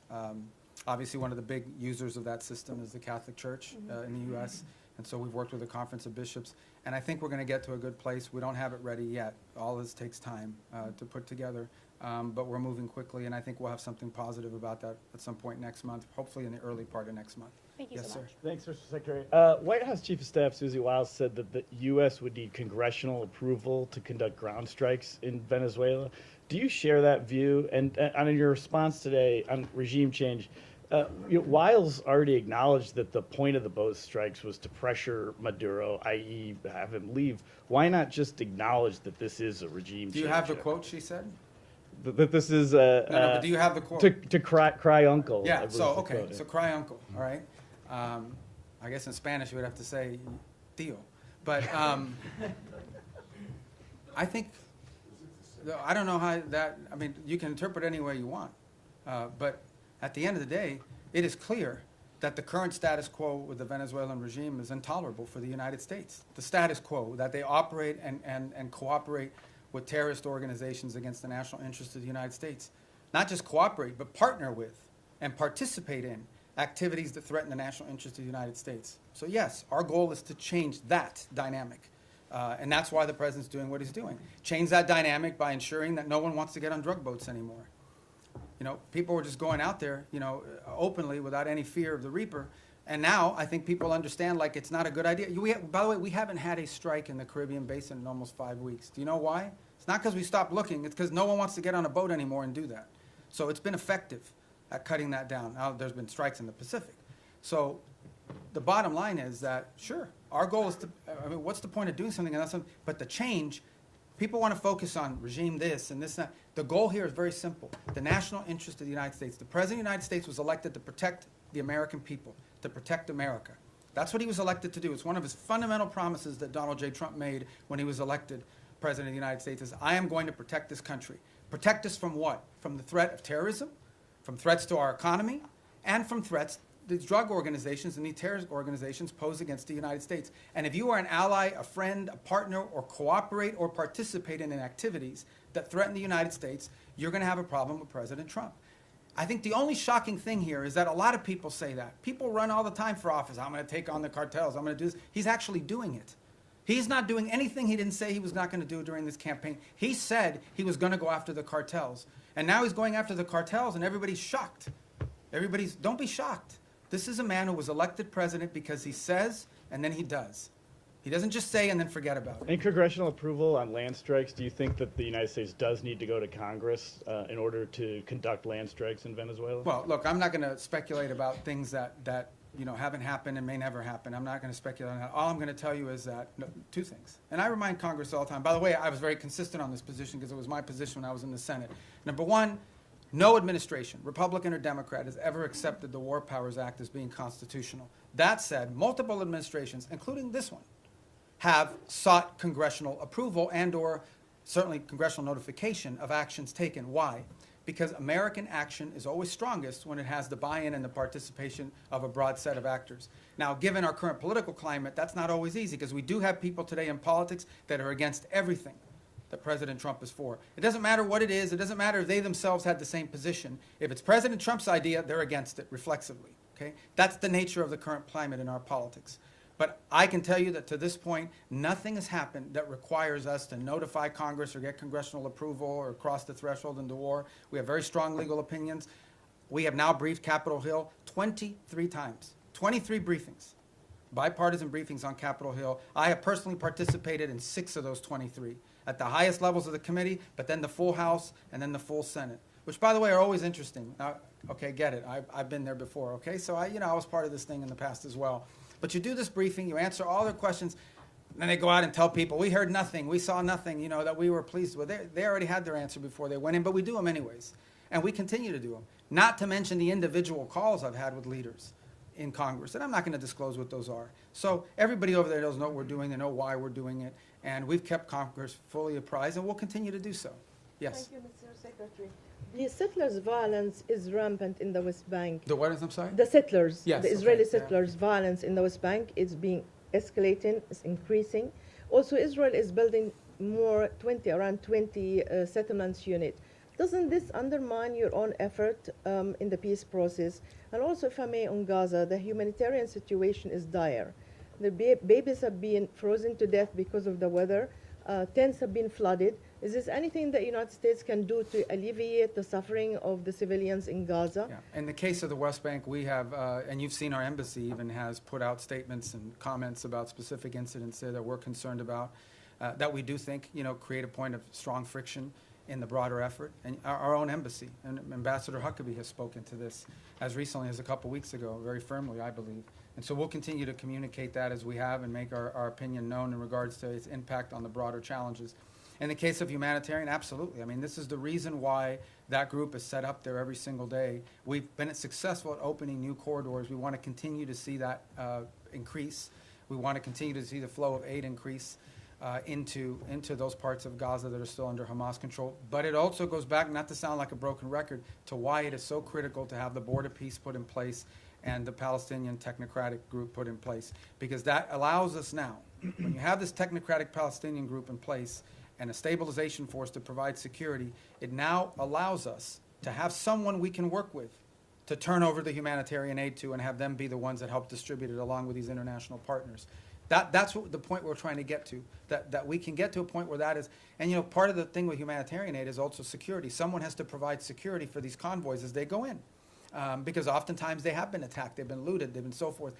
We don't have a force that can do that right now unless the Israelis are going to go in, and that would violate the ceasefire. But if we have a stabilization force on the ground, they could provide security. And then the technical side of it, the logistical side of it, along with the international partners, is what the Palestinian Technocratic Organization can do. That is why we are in such a hurry to finalize that phase of this deal so that the aid can flow. And not just aid, then we can move from aid to reconstruction, which is the goal everybody has. You want to reach a point in which you're not providing aid because Gaza has an economy, and it's not an economy controlled by Hamas. But we can't get to that stage until we can secure the place. And that's why we're in such a hurry to finalize that phase of the deal. Yes, sir. Vladimir Putin today had I his thought you own- were introducing yourself. No, no. I'm Vladimir Definitely Putin. not. Definitely not. Vladimir So Putin. what are you doing here? Nick ahead, I'm Schiffer sorry. in PBS NewsHour. Vladimir Putin had his own end-of-year press Today? conference today. Oh, he's trying to step on my message. Yeah, yeah. His went, I think, 4 hours, so we got, well, we don't got at worry least about 3 that hours. then. And he said he was willing to end the war in I Ukraine. bet you he didn't do it in Spanish. He did not. All right. Go ahead. I'm sorry. No, it's all right. He said he was willing to end the war in Ukraine based on principles he had outlined last summer, and that included a complete Ukrainian withdrawal from 4 regions, most of which are not occupied by Russia, recognition of occupied Russian territory in Ukraine, and the complete lifting of sanctions. That goes beyond some of the recent conversations you've been having. So do you think Putin is serious about peace, and is the U.S. willing to recognize occupied Russian territory in Ukraine? Look, I think ultimately there is what people say, and I'm not claiming that that's not his position. I'm just saying there's what people say and then what people do. In the end, we're not going to base our approach to finding peace here on the basis simply of what people are saying. We're going to base it on what people are willing to agree to, what countries are willing to agree to. Our role is very simple. We try to understand what the Russian position, how much can they give and what do they have to have. We understand the Ukrainian position, and we try to find whether those two things can overlap. Maybe that happens this week. Maybe that happens next month. Maybe that's not ready for a few months. That's not up to us. That's up to the two sides. In the end, it's up to them to make a deal. We can't force Ukraine to make a deal. We can't force Russia to make a deal. They have to want to make a deal. The role we're trying to play is a role of figuring out whether there's any overlap here that they can agree to. And that's what we've invested a lot of time and energy and continue to do so. That may not be possible. I hope it is. I hope it can get done this month before the end of the year. I want it to end as soon as possible. I know the president is deeply committed to helping it end. I know this, though. We're the only ones that can do it. If we were not involved, no one would be talking to both sides. The UN can't do it. But who else is going to do it? Nobody in Europe can do it. So I think I think the one thing people should have is an expression of gratitude that President Trump is willing to continue to engage in this despite the fact that we haven't yet gotten the outcome that he hopes to have, because no one else could do it. And so that's what we're trying to do here. So this whole narrative that we're trying to force something on Ukraine is silly. We can't force it. There's no peace deal that Ukraine, there is no peace deal unless Ukraine agrees to it. But there's also no peace deal unless Russia agrees to it. We are just trying to find whether there's common ground that we can make happen.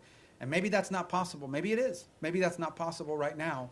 But we don't think our work could potentially serve as a baseline for that in the future. Maybe it is possible now. We're going to continue to test it and see where we can get to. Is the U.S. willing to recognize occupied territory? I'm not going to speak on any specifics of any deal because we're not going to be able to negotiate a peace deal, especially one like this, in the media. Suffice it to say, let me just put it to you this way. There can't be a peace deal unless Ukraine agrees to it. And there can't be a peace deal, of course, unless Russia agrees to it. But remember that. Any peace deal is one that Ukraine has to agree to because they're a combatant. If Ukraine says we don't agree to it, there won't be peace. So our job is not to force anything on anyone. It is to try to figure out if we can nudge both sides to a common place. And guys, in a conflict like this, in a war like this, that's not easy. It takes a lot of time. We're going to have some patience with it, unfortunately. It's already gone longer. But understand why the president cares about this. Okay? Because let's be honest here, and I'm not trying to diminish this, okay? Because it's an interesting position to be in. The United States only provides, we don't provide weapons to Russia, we only provide weapons to Ukraine. The United States doesn't sanction Ukraine, it's only sanctioned Russia. And yet we are still the only country in the world that can talk to both sides. So let's be clear about the role we've played in this so far. I mean, we're the only ones that can. But, so I don't mean to be dismissive of why this matters or it's important, because this is going on in another continent. We've got issues in our own hemisphere we need to be dealing with. That if you were to ask prioritization, I would argue that something in our hemisphere from our national interest is more important than something in another continent. But it doesn't make Ukraine and Russia unimportant. We care about it. That's why we're involved in it. But by the same token, why does the president care? I'll tell you why. This week, 9,000 people will die, including like 5,000 or 6,000 weekly Russian casualties, okay, in a war. This is a bloody, nasty conflict. In the same time, the entire electric grid, the entire infrastructure of Ukraine is being destroyed almost as fast as it's being rebuilt. Every week that goes by, the cost of rebuilding that country gets exponentially higher. It is now becoming generational reconstruction. This is a very damaging war that's going to have incredible implications. There are now hundreds of thousands of Ukrainians, probably maybe in millions, who have not lived in Ukraine in years. They've been displaced to other countries. The implications of this long-term for Ukraine are dramatic, and for Russia too, but for Ukraine, and we're focused on them. This is why the president wants to end it. He thinks it's a bloody, nasty, horrifying war, And he doesn't like wars. He really doesn't like wars. He thinks they're a waste of money, time, and talent. And he wants this one to end. And we're doing everything we can to end it. And it may or may not be possible, but we're certainly going to keep trying. Yes, sir. Thank you. I promise you we're going to go through here. Do you have a deadline or something? I know, but let me get to the roads, because if not, if I break up the road thing, you're going to screw up the whole plan I have for today. Go ahead. Thanks, Mr. Secretary. If I can turn internally for a moment, a recent survey by the American Foreign Service Association found strikingly low morale among career diplomats in the U.S., some of whom reported that they feel like they can't freely express their opinions, that their candidate input is not welcome, and many of them are saying that they're actually thinking about career changes. I know you talked at the top about how change can be disruptive, but I wonder, how much does this concern you? Do you possibly see this as a feature, not a bug, or would you be happy to see people leave so that you can bring in a new crop of people? And then just briefly on your own role, you have 2 jobs right now. Your travel schedule seems a bit lighter than your recent predecessors. You didn't attend the last NATO foreign ministers gathering and had your deputy go. Are you fully performing the job of Secretary of State? Are you more of a national security advisor than a Secretary of State? Can you talk about that? Well, first of all, on the travel schedule, we have a lot of leaders keep coming here, too. So you talk about NATO, great example on NATO. I already went to a NATO meeting this year of all the foreign ministers. Then I went to the leaders meeting, which not all the foreign ministers were at. And then on top of that, that week is the week we had Rwanda and the DRC coming to the United States on a deal that I was working in. So as far as the travel schedule is concerned, we have a lot of leaders constantly coming here. We have leader meetings every single week for the most part up until last week.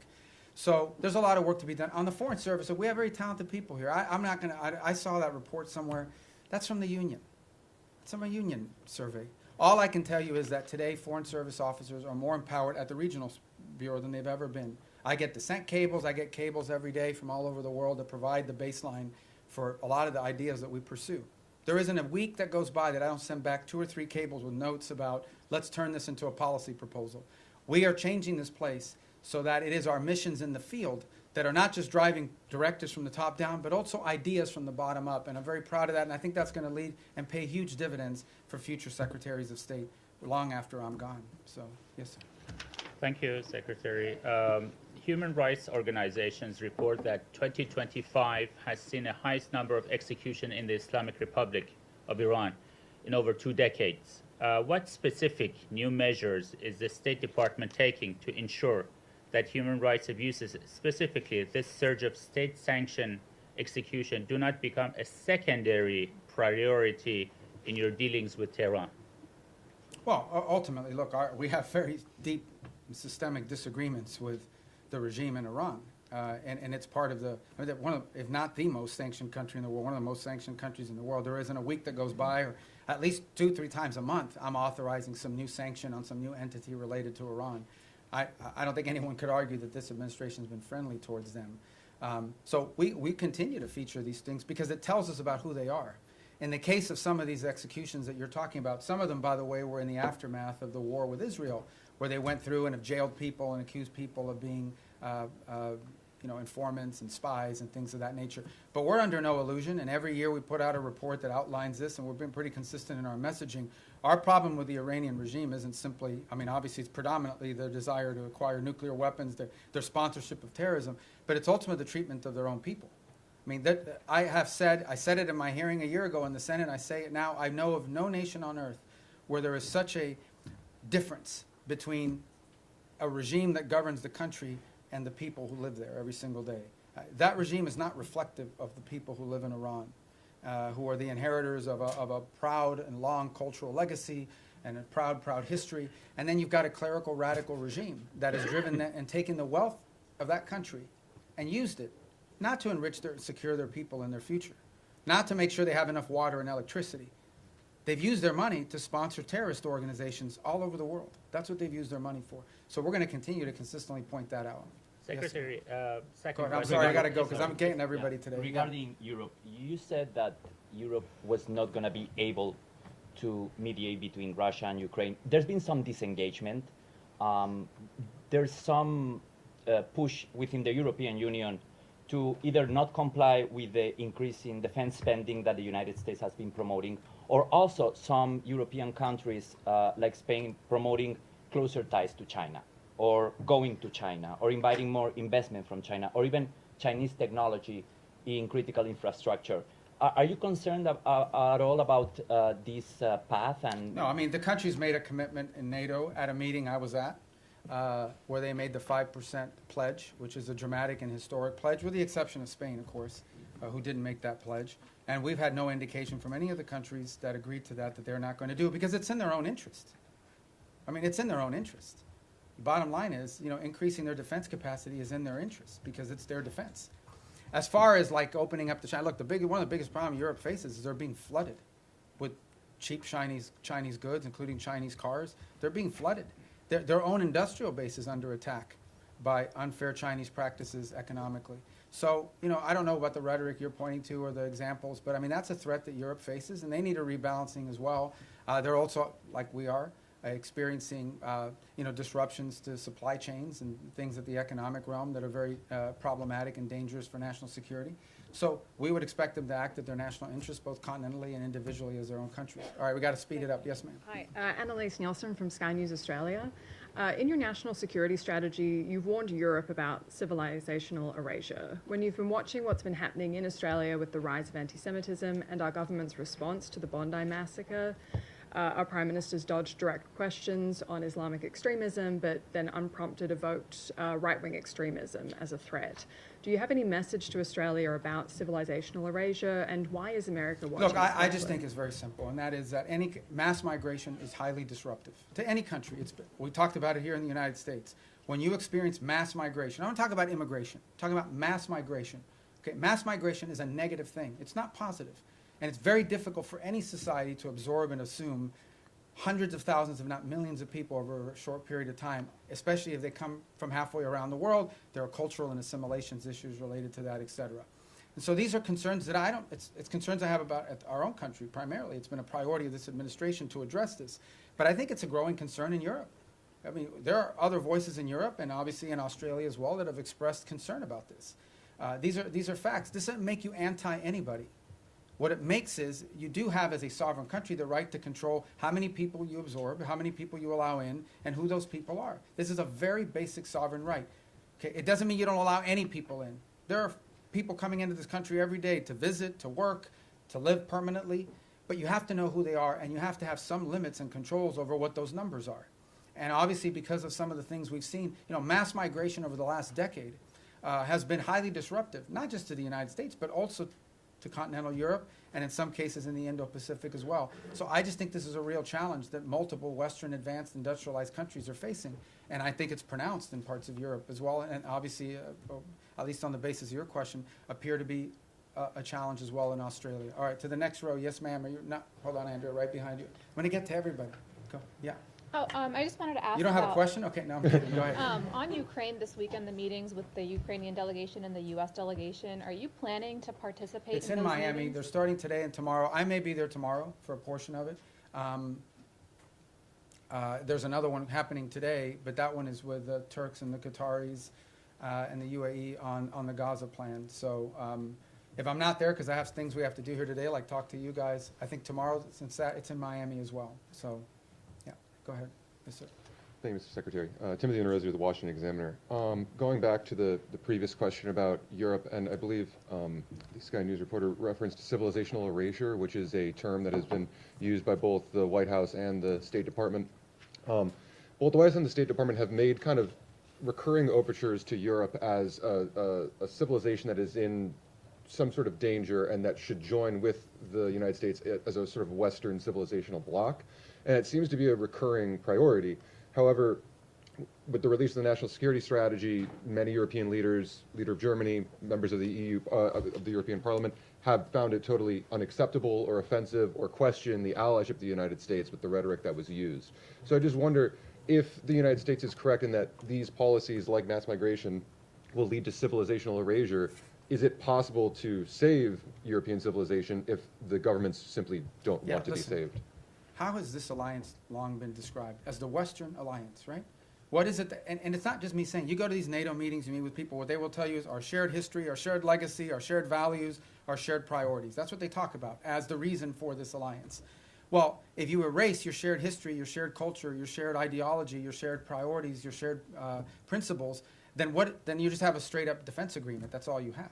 So what I'm trying to point to, and what we've tried to point to, is very simple. That is, at the bedrock and at the cornerstone of our relationship, with example with Europe, is the fact that we do have a shared culture, a shared civilization, a shared experience, and shared values and principles on things like human rights, on freedom, on liberty, on democracy, on all sorts of on the rights of the individual, on all these sorts of things that we in this nation are the inheritors of in many cases, because many of these ideas that led to the founding of our country found their genesis in some of these places in the Western Alliance. If you take that away, if that's wiped out because for whatever reason it's no longer a priority, I do think it puts a strain and threatens the alliance in the long term and in the big picture.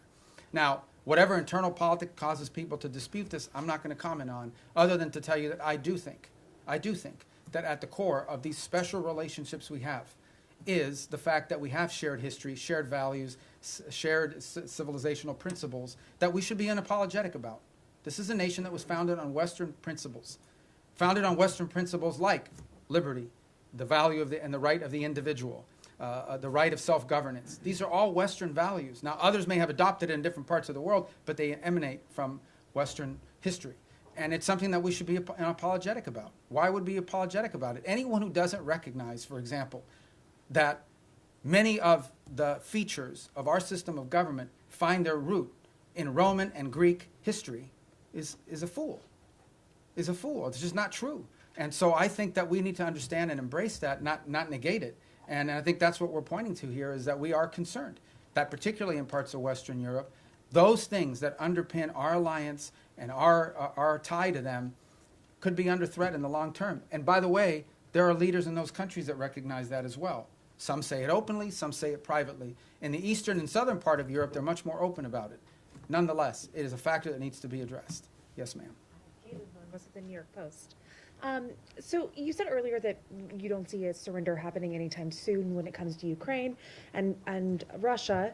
Putin says he will accept nothing less than an unconditional surrender, but if this latest intensive push for peace talks fails, is there anything that the U.S. can do to make Russia want to end its war? And then secondly, some of the most major foreign policy issues from Venezuela, Iran, Ukraine, Israel, have been assigned special envoys who do not report directly to the State Department, which obviously has a larger view of how these conflicts affect each other.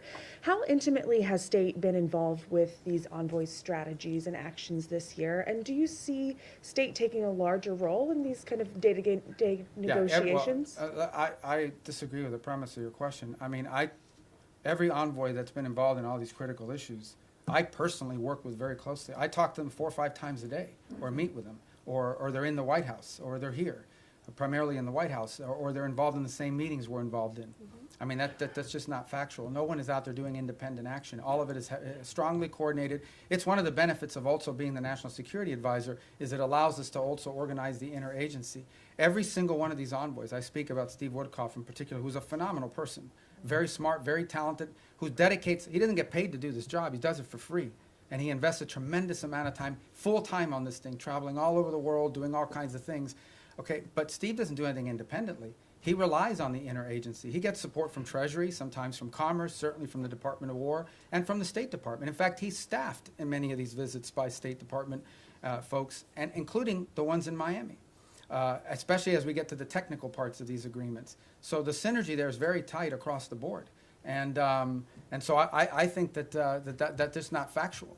I was referring to Envoy Grinnell with Venezuela and some of those conflicts earlier this year that really kind of weren't helpful in getting towards the release of the prisoners. Yeah, look, everything that's been done in this administration has been coordinated in some form or fashion. I mean, you guys don't see it all because I know everybody wants foreign policy to be 100% transparent, but sometimes it really can't be because there are sensitivities, because there are diplomatic sensitivities, because things people are willing to agree to in private, they may not be willing to do so in public. There's all kinds of things that have to happen in order to achieve outcomes. Sometimes they work, sometimes certain approaches work, sometimes they don't. But that's not new to this administration. That's been true throughout history. And but at the end of the day, I mean, I feel like we have a very good team of people that work very closely together on all of this. And the key is every single one of these conflicts, every single one of these issues are all multidisciplinary. Okay? There is no such thing as any one of these things that we're dealing with. Again, going back to the case, let's just use Ukraine as an example. In the case of Ukraine, it involved Treasury with regards to the minerals deal. It involves commerce to some extent. It most certainly involves the Department of War in terms of not just battlefield assessments, but the sale of weaponry through Pearl, et cetera. It involves the Department of State in terms of everything from interpreters to the technical work of actually putting words to paper that would make sense in an agreement and supporting these visits. We had a very important meeting in Geneva, hosted at our embassy, supported by diplomatic personnel that were involved in doing that, and a lot of the follow-up as well that has to happen with some of these things. You know, peace deals aren't just, in the case of Gaza, strongly supported. We actually, we took our ambassador in Yemen, who can't be in Yemen, Fagan, and assigned him for 8 weeks on that portfolio so that we could have someone there to help navigate and coordinate all of the technical aspects. You can reach a peace agreement in concept, but then someone's got to sit down and write down the technical language and the specificity, and they rely on the professionals in this department and other government agencies, depending on the subject matter. So, look, I think in any new administration, there's a learning curve early on. People are still getting onboarded. You may not even have people Senate confirmed yet in these positions. Maybe you haven't even hired some unfilled spots. But I think certainly in the second half of last year, I'm very proud and very pleased at the synergy that we've established on all of these things and that continue to establish it. Another one that's doing a great job is Masad Boulos. I mean, he's out there every day working with our Africa Bureau. They're very involved in this, on trying to deal with Sudan, on trying to deal with the Rwanda DRC. So we have a good team of people that work very well together and very collaboratively, and we're going to build on that in the new year. Yes, ma'am. Thanks. Shelby Talcott with Semaphore. Vanity Fair quoted you as wondering whether Putin just wants the entirety of Ukraine. I'm curious if that's still a question for you, and how confident are you in being able to reach a peace agreement if that is a question? And then along those lines, is there a deadline for Russia and Ukraine to come to an agreement before this administration walks away?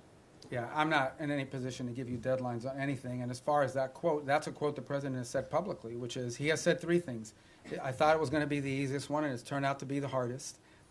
I don't know if Putin wants to do a deal or if Putin wants to take the whole country. These are things he has said openly.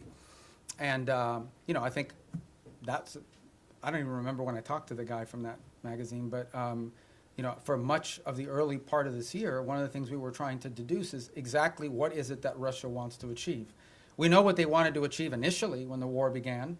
They haven't achieved those objectives. There's a new set of objectives now. I mean, part of reaching an agreement is trying to understand, I've already said this, what both sides want or need and what they're willing to give.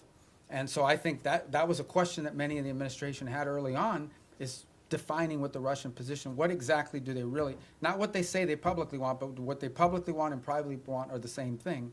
That's part of the, and the same is true on the Ukrainian side, by the way. What could they actually live with? What's acceptable? What's not acceptable? What are their red lines? That's how you put a deal together. You have to sort of figure out if the two sides overlap at some point. Sometimes some deals are just not ready. Sometimes the timing is perfect. You have to put it together. If you look at what happened with Gaza, that looked intractable. And then a series of events occurred that made it possible. For example, the strike inside of Qatar that the Israelis took at the time, you know, was a sort of a dramatic thing, but in some ways it sort of set in motion a sense of urgency to bring this thing to an end before it spread. So sometimes you just have to be ready for a change in circumstances or conditions that allow progress to be made. But these things are hard to do. They take a lot of time. Sometimes it takes some patience. It's just unfortunate that you know that every day that goes by, more people are died and more people die and more things are destroyed. Yes, sir. To come back to your comments earlier on Sudan, you mentioned this concern about transshipment and weapons coming from overseas to Sudan. Could you sort of put a slightly finer point on it? Have you raised this with the UAE in your meetings that they need to stop providing support to the RSF? And have you got any commitment or any kind of look, response none of to these, that? neither side has their own factories for the most part, right? All these weapons are acquired from abroad. They have to come from somewhere else, and they have to come through somewhere else. So someone is allowing it to be shipped in, and someone is actually shipping it. So we've had the right and appropriate conversations with all sides of this conflict, because that is their leverage. Without their support, neither side can continue. So that's why we need to engage, and that's why we've engaged the parties involved in all of this. I don't want to find myself here in a position of picking on anybody other than to say that we think and we're hopeful that we can make some progress on this, but we know that in order to make progress on this, it will require outside actors to use their leverage and their pressure to make that come about, particularly this humanitarian truce, which is the first thing we want to achieve. We think that outside actors have the leverage and the influence over the players on the ground to bring about this humanitarian truce. And we are very focused on it. I had conversation on it yesterday. We have spoken to the UAE, we've spoken to Saudi, we've spoken to Egypt, and this is not new. We've been talking to them. We signed a document with them in September at the UN gatherings. We had previous meetings with them before that. So this is not a new engagement. It's just one that's had a higher sense of urgency given recent events there. But yeah, we're involved every single day trying to work through this because we do understand and this is not new to this conflict. It is in many ways similar to what happened to Haven in Gaza. What brought Hamas to the table, among other things, was the fact that some of the countries that had relationships with Hamas, like Qatar, like Turkey, played a very constructive role in bringing them to the table and pressuring them to sign an agreement. And we played a similar role on the other side. So, you know, it's not unusual that you would involve outside actors in using leverage to bring parties to the table to agree on something. Yes, ma'am. Thank you, Mr. Secretary. On Venezuela, what is the U.S. willing to commit if Maduro is ousted from power to ensure that the country doesn't plunge further into instability in sort of a Yeah, power I don't have any vacuum? announcements on that right And now. do you see Maria Corina Machado and Edmundo Gonzalez as the heir apparents for power? in Well, we don't Venezuela? believe Maduro's not legit. We've been pretty clear. We didn't recognize him as a legitimate president. The previous administration didn't as well. The first Trump administration didn't either. He's not the legitimately elected president. They had an election last year that was stolen, and everyone knows it. Even all the countries in the region know it. And but you know, I don't really have anything to add other than what I've said today with regards to Venezuela. Thank you, Mr. Secretary, for doing this. According to a poll by the Reagan Institute, 62% of all Americans support the use of military force against suspected drug traffickers in the Caribbean. And among MAGA Republicans, 90% support the military use against suspected drug traffickers in the Caribbean. So how does the State Department view or analyze these figures? Yeah, I mean, we don't do foreign policy by poll, and our job is to carry out the directives of the president. The president was elected. Donald J. Trump was elected the President of the United States, and he promised that if elected, he would go after drug cartels, and that's what he's doing. He is keeping a promise he made to the American people upon which they elected him to be president. He told them he would protect this country, and that's what he's doing, and he told them he would go after drug cartels, and that's what he's doing. So it doesn't surprise me if that poll is accurate because the president's simply living up to the promises that he made when he ran for office.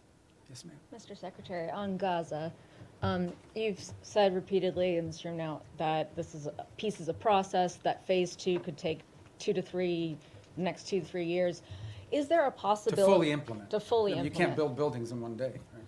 Is there a possibility in your mind that the status quo, more or less as we see it now, with this sort of insufficient flow of aid, periodic violations of the ceasefire by each side, a lack of reconstruction, and of course the absence of an international security force, that this could potentially continue more or less through the rest of the president's term?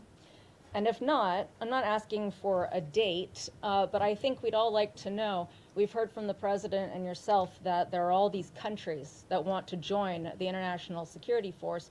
When will they deploy? Are we talking in the next year, in the next couple of years?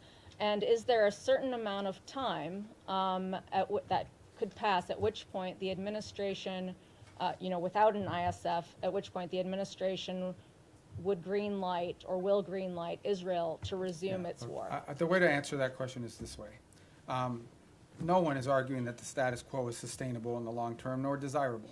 And that's why we have a sense of urgency about bringing phase 1 to its full completion, which is the establishment of the border peace and the Palestinian Technocratic Authority or organization that's going to be on the ground. And then the stabilization force comes closely thereafter. Once we've established that, we have a lot of confidence that we are going to have the donors for the reconstruction effort and for all of the humanitarian support in the long-term building of phases 2 and phases 3.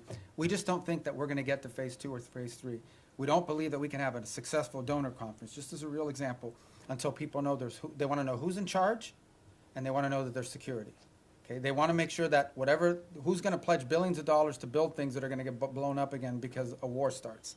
So they want to know who's in charge, and they want to know that there's security, and that there'll be long-term stability. So no one would argue that what we have in place now is sustainable in the long term. We have to get to the completion of phase one.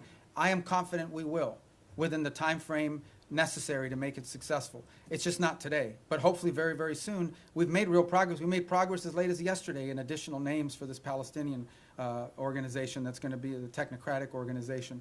So I think we're very close. I think we're going to get there. I'm optimistic that we're going to be able to get through phase one. And then what I meant about taking years for phase two or phase three is not years to start it. I'm just being, to rebuild a place, to put buildings and rebuild an economy, that takes time. You'll have the donors, but you still have to have the equipment. You got to build. You have to do all that sort of thing. This is a long-term project. Phase one is not a long-term project. It has to happen. I'm confident it'll happen within a time frame that makes it successful. We're very committed to it, and so is everybody else.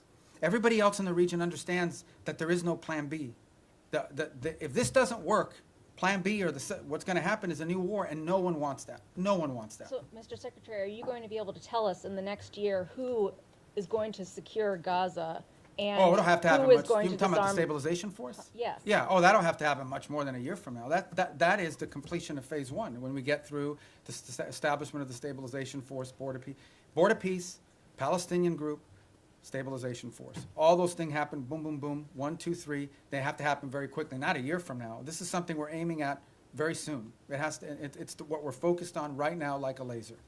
All right, yes, sir. Secretary, thanks for all the time, and it's not going to be 4 hours, I promise. It's an hour and a half. You see, the press corps is hungry for engagement here. I hope the State Department will return to regular press briefings soon. You got a great spokesperson's unit over there that's more than capable of handling it. A couple quick questions. The President directed you through executive order to explore sanctions of sectors and chapters of the Muslim Brotherhood. Qatar is ground zero for the Muslim Brotherhood. This administration obviously has a very close relationship with the Qataris. How do you confront the Muslim Brotherhood without confronting the Qataris? That's my first question. Second question is on UNRWA. There's a report that the State Department is in deep discussions about possibly sanctioning UNRWA. What's your mindset on that, and do you feel there is any role for UNRWA absent humanitarian aid delivery in the future? I think we can deliver humanitarian aid without UNRWA. I think UNRWA is a corrupted organization that's unsalvageable, period. And I think our policies reflect that. On the first point that you talked about, I think we'll have some announcements, and not today, early next week, on Muslim Brotherhood.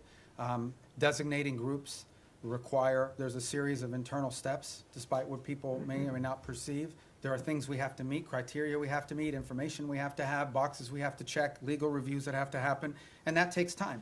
So, but I think there'll be announcements very soon on that, probably as early, if not today, early this next week. Do you expect pushback from the Qataris? Well, I'm not going to comment on which segments of the Muslim Brotherhood. As you know, there are different chapters, for lack of a better term, and individuals spread throughout the world. But the President's issued his executive order, and we're working through the execution of it. And we'll get to what we need to get to. A lot of this obviously depends, from a legal review standpoint. You have to have certain information that you can cite in order to justify the designation. So we're working through that. We'll have some announcements next week, and they won't be the last announcements that we have. Thank you, Yes, sir. Yeah, Mr. Secretary, thank you for doing this today. This conversation between my colleagues and yourself paints a seemingly chaotic and hostile world at times. So very simply and generally put, what do you believe is the biggest threat facing the United States today? I don't know we live in a world where we have a single threat that we can identify. I think there are multiple things that you look, both short-term and long-term. As I pointed to in the hemisphere, in our own hemisphere, closest to home geographically, it's the rise and the power of transnational criminal terrorist group who are destabilizing nation states throughout the region and pose a direct threat to the United States through overthrowing governments, destabilizing these governments, leading to mass migration, and certainly the trafficking of drugs, and also providing fertile ground for potential, outside of hemisphere actors to act within our hemisphere in the long term. That's a major threat. I think we face some challenges. And we know the United States industrial base, the United States supply chains become dangerously dependent on other countries for many of the things that are elemental and critical to not just sustaining what we have, but building the economy of the 21st century. And so building up our industrial base and diversifying our supply chains are a critical threat that the United States needs to confront. I think related to that, not directly related to the Department of State, but somewhat related to the United States, is building of our defense industrial base as well. One of the challenges that we face, and so does much of the world, in the West, is the ability to build weaponry at a scale and scope necessary, not just to deal with the threats of today, but to innovate and develop those tomorrow. It simply just takes too long to build up defense articles, get them to market in a timely fashion. And not only do we complain about that, but we have allies who want to buy things from us that we just haven't been able to produce fast enough. And so the president's made that a priority to confront. I think beyond that, I think you would argue that in the big picture, long term, we have to understand that the United States has interests in every part of the world that are related to these two threats. In the case of Africa, we see countries that have extraordinary opportunity to develop economically, the youngest population in the world, and the United States wants to have relationships, both commercial and personal, with many of these nations as they emerge in their own right into an era of prosperity. We want to be there to help assist in that if possible. We want to make sure that American interests are taken into account. Unfortunately, there are many countries around the world that in the past have had to rely on predatory practices of other countries to receive stability, to receive funds necessary to build infrastructure or what have you. We want to make sure that American businesses are at the table offering alternatives, be it in telecommunication, be it in artificial intelligence and technology, be it in basic infrastructure. So there's a lot of things to uncover and unpack, and I think in the long term as well. And I think our national security strategy reflects a lot of this. So I wish we lived in a world where we had one major threat. Many of these are interrelated. Yes, sir. Thank you, Mr. Secretary. I was going to ask my questions in Calibri, but since you do not communicate that I in speak that Times anymore, New Roman. I am. I'm going to ask in Times New Roman instead. Sorry about the Dolphins. That's all right. I know that you don't want to predict anything, but whether you're at these meetings in Miami, obviously not today, but maybe tomorrow, do you think that there's any chance of having some kind of announceable progress before New Year? In other words, are we going to be working on New Year's Eve? We might be, if it's necessary and productive. You know, we're going to work as long as it takes. Okay. And by the way, these are the meetings you know about, but there's talks going on every single day. There was a meeting earlier this week in Berlin. There's phone calls every day. There's phone calls every day, be it with my counterparts that are national security advisors, or my counterparts that are foreign ministers, or what Steve is engaged in, or what Jared's been engaged in, or what even at the diplomatic level, there are days where it's Matt Whitaker, our ambassador to NATO, that's involved in a conversation, or one of our ambassadors, one of the nation states that are relaying back a conversation or involved in one. So there's work happening every day, all the time, probably around the clock. Not just on Ukraine, but on all these other things. Okay. And then but these are the meetings you know about, and everybody kind of focuses on them as big events, but there's work happening all the time that lead up to those meetings and follow those meetings. As far as predicting a timeline, look, I'm not going to do that.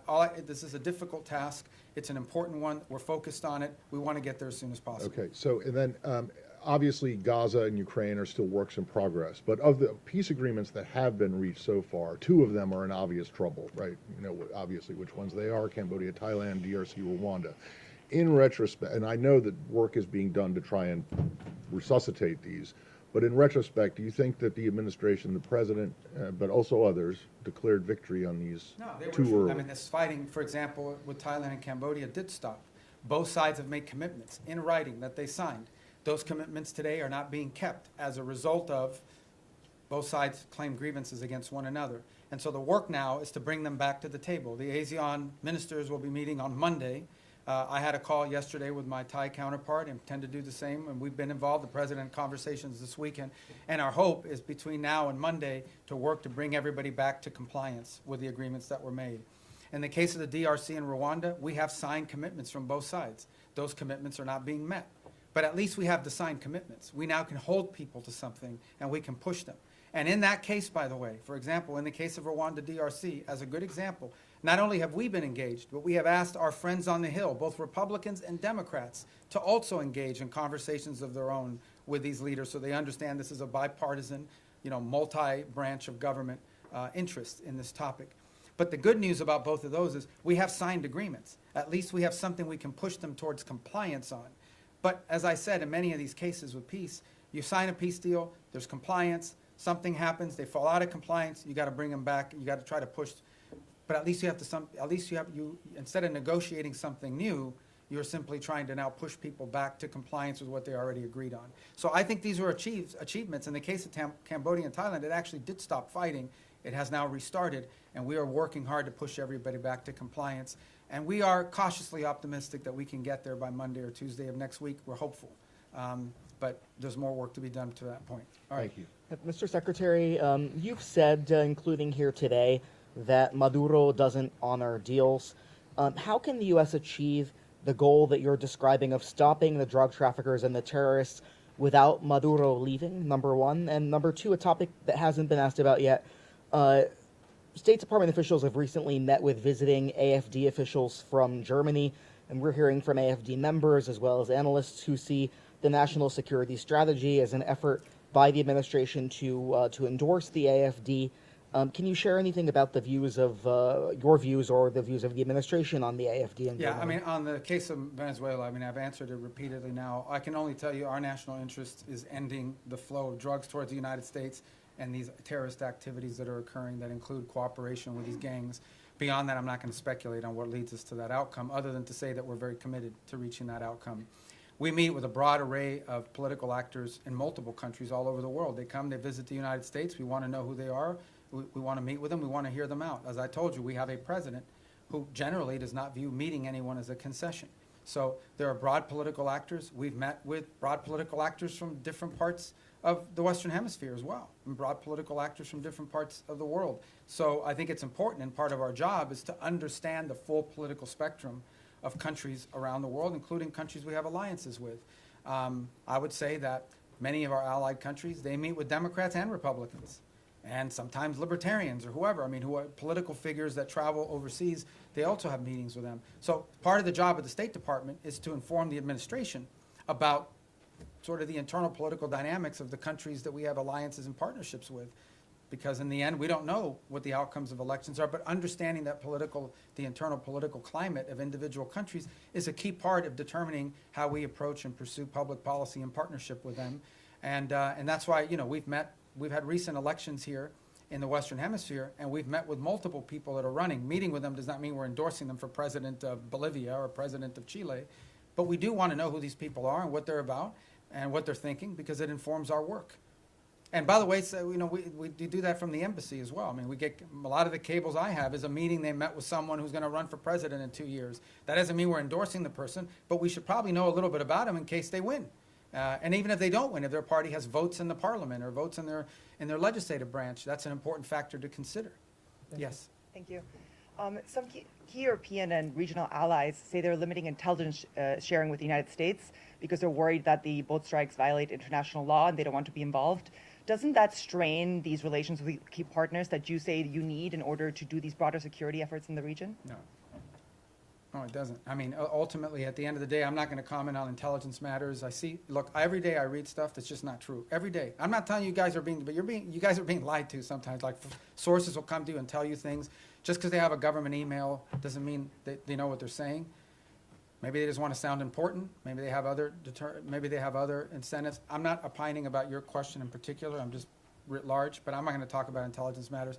Suffice it to say that the United States, every boat strike we've conducted, okay, this is not people seeing a boat and say, okay, let the drummer get wicked and blow him up. We're not talking about that stuff. We are presenting every single one of these is justified. We know who's on those boats. We've been tracking them from the very beginning. We know everything about them. Okay, there are boat strikes we don't take because they don't meet the criteria, the legal criteria. We have everything we need, and it's one of the reasons why you've seen this massive deployment in the region, is to be able to gather intelligence and paint a picture that we can justify to lawyers based on the law. So I'm very confident about that effort. It's been very successful. Thank you, sir. Back to terrorist designations. Last month, the State Department designated 4 European groups aligned with Antifa as foreign terrorist organizations. Could we see more designations like that in the works for left-wing extremist groups, and what could the scope I mean, of if that the look group's like? involved in firebombing, if there's anybody involved in activities such as that could potentially inspire or lead to violence in the United States, we're going to designate them. So sure, if you have any we want to suggest, I will look at them. Okay, here you go. I told you we'd get to you. Go ahead.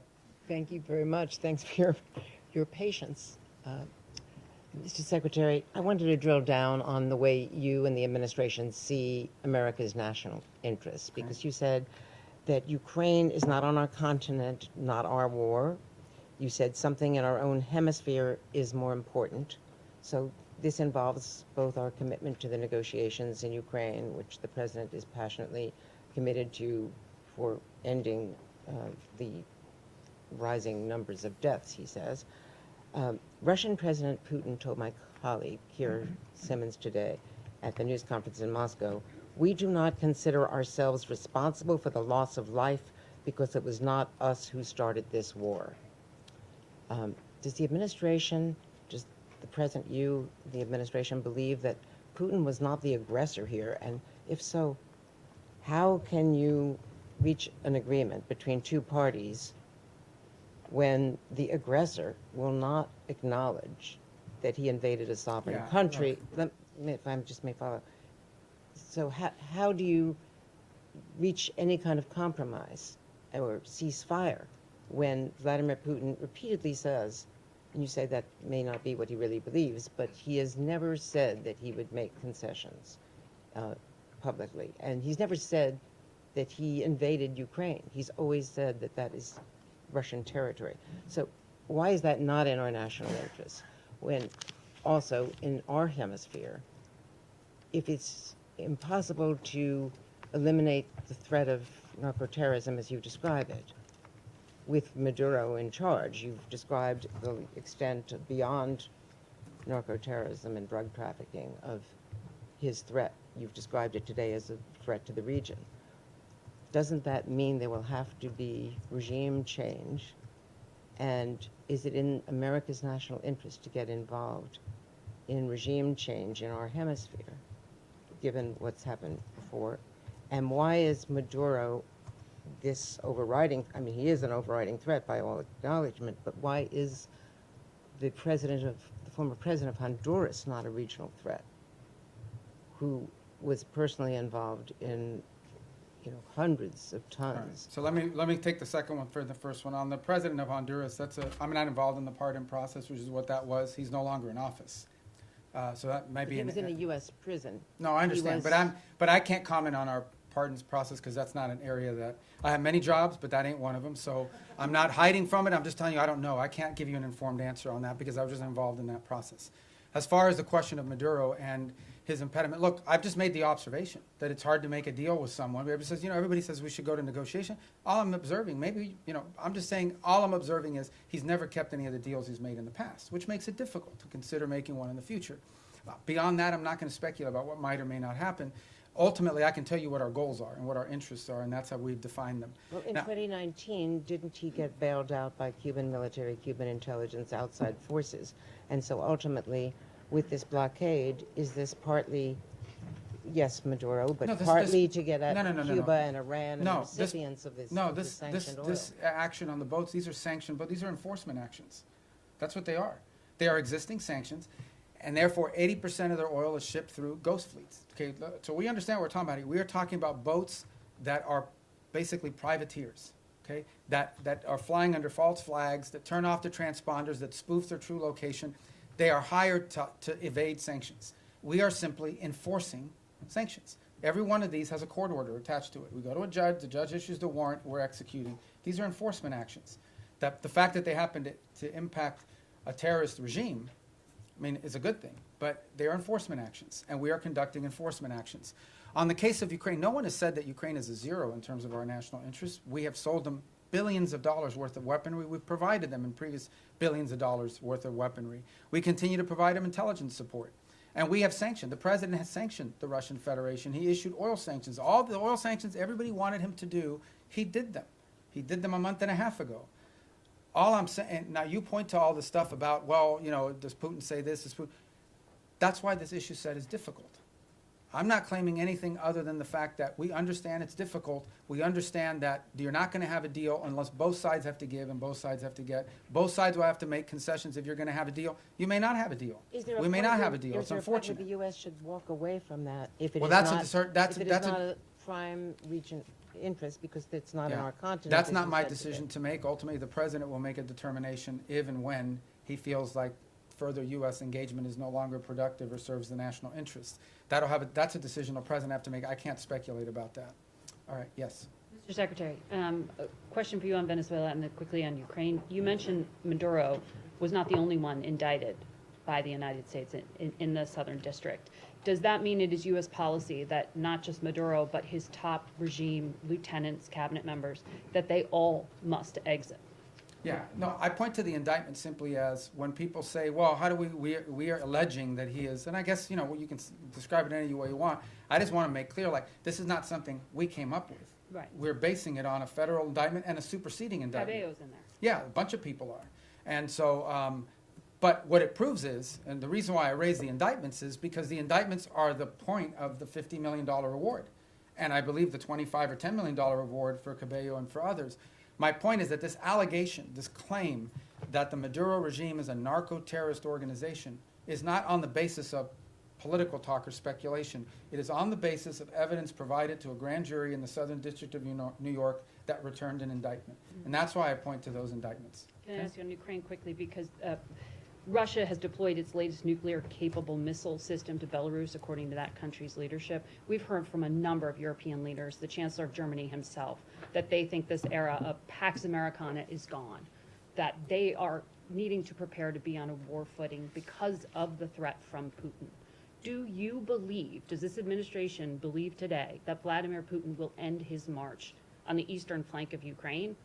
And do you stand by our European allies against any kind of attack?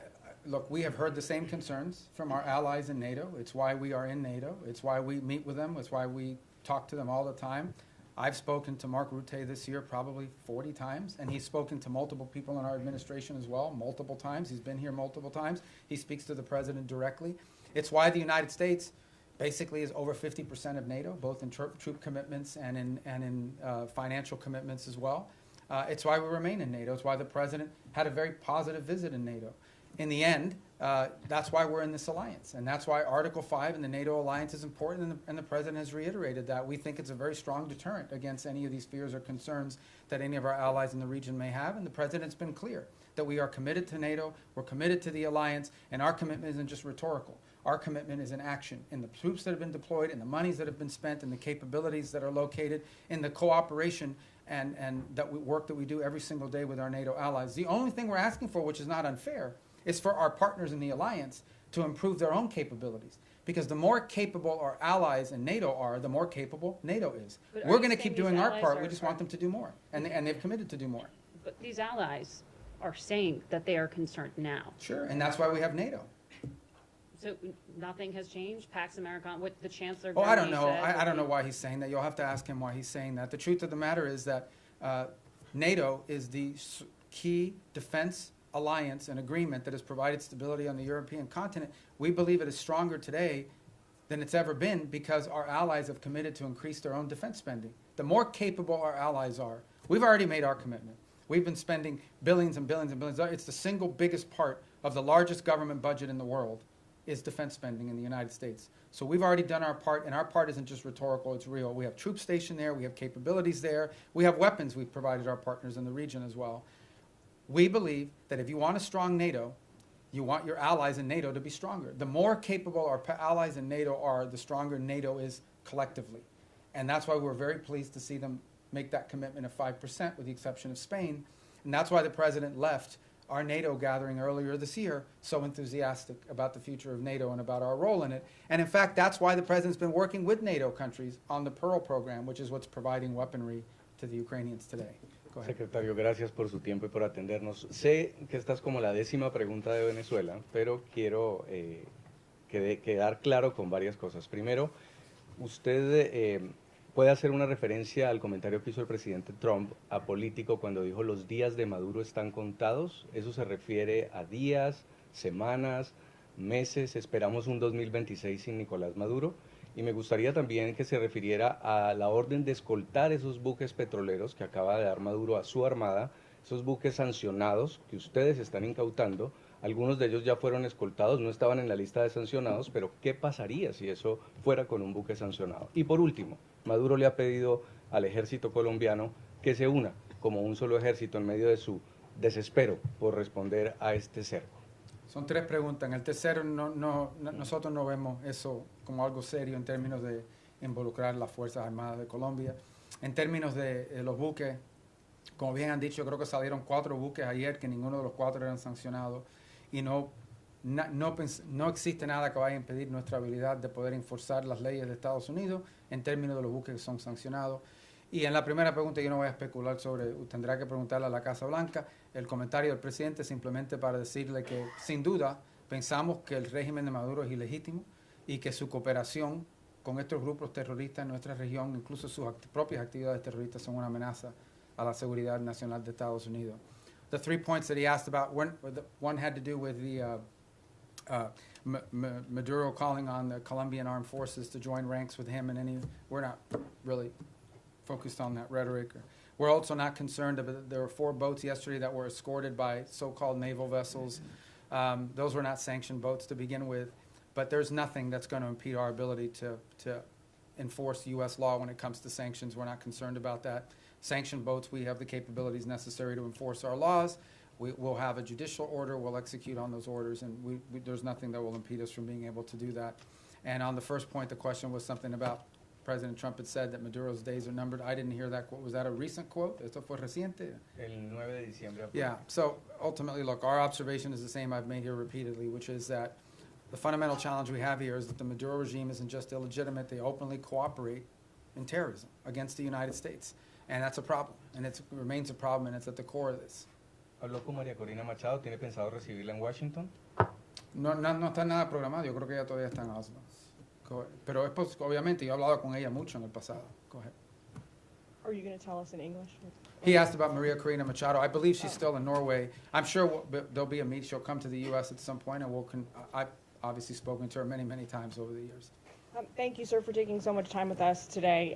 How many visas has the State Department revoked under your leadership so far in the last year, and how many of those are student visas? I forgot the exact number or the breakdown of them. It's over 60 or 70,000 for different and variety of reasons. Some are students, some are people that were not in the country, but we denied them re-entry. I can get you the exact numbers. I don't want to be misquoted because that's a rolling number, an average number. But look, this is not a punitive thing we're going out to try to make examples of it. Our visa system, okay, who you allow to visit your country should reflect the national interest. We said that from the very beginning. It was one of the directives that we got from the president. It's one of the things he ran on. And so our visa process basically is, and there are some times we'll deny people visas because of activities they've undertaken overseas. Other times it's people that have visas but are in the United States doing things that run counter to our national interest. And the law gives us the right, and in fact, I would argue the obligation to remove people like that from our country. And we're going to continue to do it. I mean, it's as simple as that. I mean, sometimes somebody comes in and says, oh, I want to come in as a student. They're here as a student, and then once they're here, they're involved in nefarious activity. We're going to remove them from the country. But maybe they're here as a researcher. Maybe they're here as, I don't want to say journalists because you guys will get upset, but, it could be anything. These are visitors to the country. A visa is a visitor. It's not a right. By the way, we deny visas every day all over the world. People will go to an embassy, they'll sit for an interview, and the consular officer will deny them a visa because of something that came up in their record, because of something that came up in their interview, whatever it may be. So if you have the power to deny someone a visa before they get one, you most certainly have the power to revoke it once they get one and then do something they shouldn't be doing. So there's a variety of reasons why visas are denied, but all of them are because it implicates our national interest or national security in some way.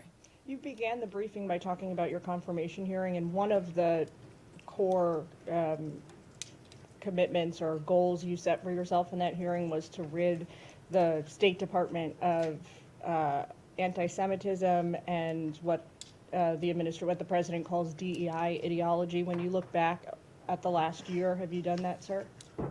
Have we done what? I'm sorry. Rid the State Department of anti-Semitism and DEI ideology. Well, look, I think there were actions that were being taken that we're very concerned about in terms of statements that were made from some missions around the world or actions that were taken. Ultimately, what the president asked for is a government based on merit, where people were being promoted up because of merit, irrespective of their background, their ethnicity, the color of their skin, the first language they spoke, where they were born. We want to promote people on the basis of merit. We have redone the whole process by which we do promotions in the career foreign service. We've redone it in a way that prioritizes the right things. There were people not being promoted in the State Department because even though they were exemplar foreign officers, their DEI score under the previous administration was too low. There were people that were because they weren't committed enough to the DEI cause. So we have very talented people that did not get promoted in the State Department because they did a great job, but they had a low DEI score. We got rid of that. That's not going to exist anymore. We are going to judge people on how good they are at the job that they do. And by the way, we're also opening to promoting people, not just based on seniority. We have some very talented, and I say junior officers, like 10 years, 15 years is considered junior around here. They're very talented. If we don't promote some of these people, we're going to lose them. Because there's a lot of money to be made in the private sector, and the people want to pursue in life. If people don't see upward mobility where they work, if they don't see the opportunity that by working hard and being successful, I'm going to be able to get ahead, they think they're reading roadblocks, they may leave and go work for another agency or outside of government. So we want to promote good people on the basis of merit. And I do think we have made changes. In fact, I just today approved a list of foreign service promotions for the president to submit to Congress. And it's on that new basis. So I'm really happy with that program. And look, we'll tinker with it, we'll improve it as time goes on, but we thought it was critically important that people be promoted on the basis of merit and skill, and not on all these other things, and certainly not on a DEI score. Thank you. Thank you, Mr. Secretary. Given that the Brown University and MIT shooter entered the U.S. with a diversity visa and Secretary Noem has since paused the program, is the State Department looking into considering pursuing permanent changes to the green card system, like changes to eligibility rules? Well, I haven't had a chance to talk to her. I know they suspended that program because they want this. And the reason why you suspend this program is not because you argue everybody who came in under that visa is a bad person and is going to shoot a place up. It's because you want to determine whether there's something in the vetting of that program that's insufficient. Is there a systemic problem in how those decisions are made that needs to be addressed? So I think it's wise to suspend a program until you understand whether there's a deficiency in the program. So you just had a guy that came in through a certain route. You suspend the program to figure out whether something that came up in the interview process should have been a red flag but wasn't identified, so you can fix that before you restart the program. So I would imagine that's the process we're going to go through as well. Okay. Yes, sir. Thanks, Mr. Secretary. Thanks for all your time here today. An issue I believe is close to your heart, Cuba.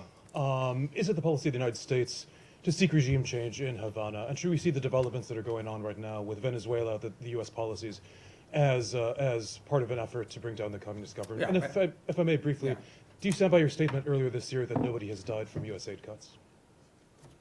On your first point, I think it's not just a policy of this administration. I think every administration would love to see a different type of situation in Cuba. Cuba's a disaster. It's a disaster.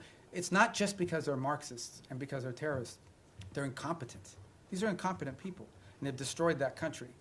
On the second point, I'm very proud of the changes we've made in foreign aid. Just yesterday, the day before, we are, I think before the end of this year, going to enter into over 50 compacts, health compacts with different countries around the world. Understand the way this used to work. We used to go to a country and say, we're going to give you a bunch of money for your healthcare programs.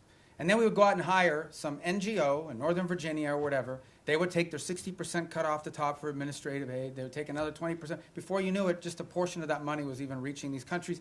In many cases, many of those countries, it is true. I heard somebody whisper that's not true. It is true. In many of these countries,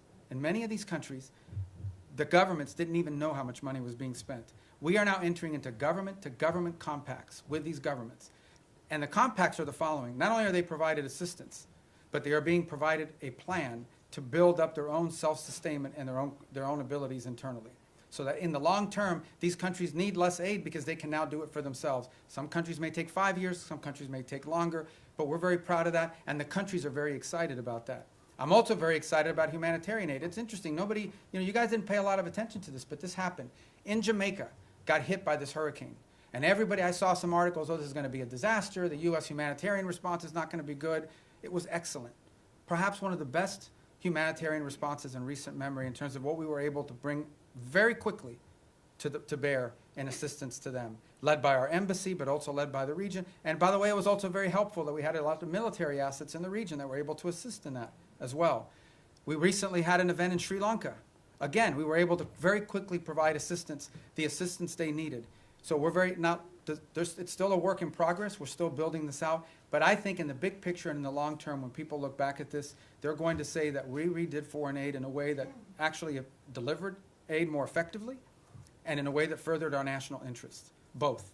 And a lot of it driven from the embassy level. The amount of control and power and influence that our ambassadors and our embassies will now have to help shape how foreign aid looks like in those individual countries is much greater today than it was when you had USAID sitting alongside them almost as an independent branch that oftentimes took actions completely divorced, completely separated from our broader foreign policy. Yes, sir. Thank you, Mr. Secretary. First, I want to ask a clarifying question regarding Venezuela. You mentioned you've spoken with the opposition leader repeatedly over the years. When was the last time you spoke with her? I don't recall. I mean, she was not in a place where talking was very easy. You know, she was in hiding in Venezuela. Do you think there's a possibility we could be seeing a White House summit with her in any sort of future? I don't know. I mean, that maybe. I don't know. I mean, nothing's been planned. And then shifting gears a little bit, the State Department mentioned earlier this year some free speech concerns, particularly in Europe. What are some goals you have in regards to that in 2026? Any countries or certain efforts that you have? Well, I mean, broadly, we're concerned about any place, first and foremost, where American free speech could be implicated, right? Are we going to live in a world where some American puts up a social media post and then gets to some airport somewhere and is arrested? We're also concerned about the impact that some of their policies are having on our social media platforms. As you recently saw, you know, X is facing this massive multi-million-dollar fine that they're going to have to pay, I guess, if they want to continue to operate. But I think more importantly, I think it touches on the broader question that was asked a little bit earlier. We all talk about how these alliances, in many cases our alliances with our European partners, are built on our common principles, our common values, as much as anything else. These aren't just a geopolitical arrangement. It is an alliance with like-minded countries with whom we share values and principles. And one of those values and principles, we hope, is freedom and the freedom of expression. And we're concerned that that is eroding. Okay, thank you, guys. Thank you.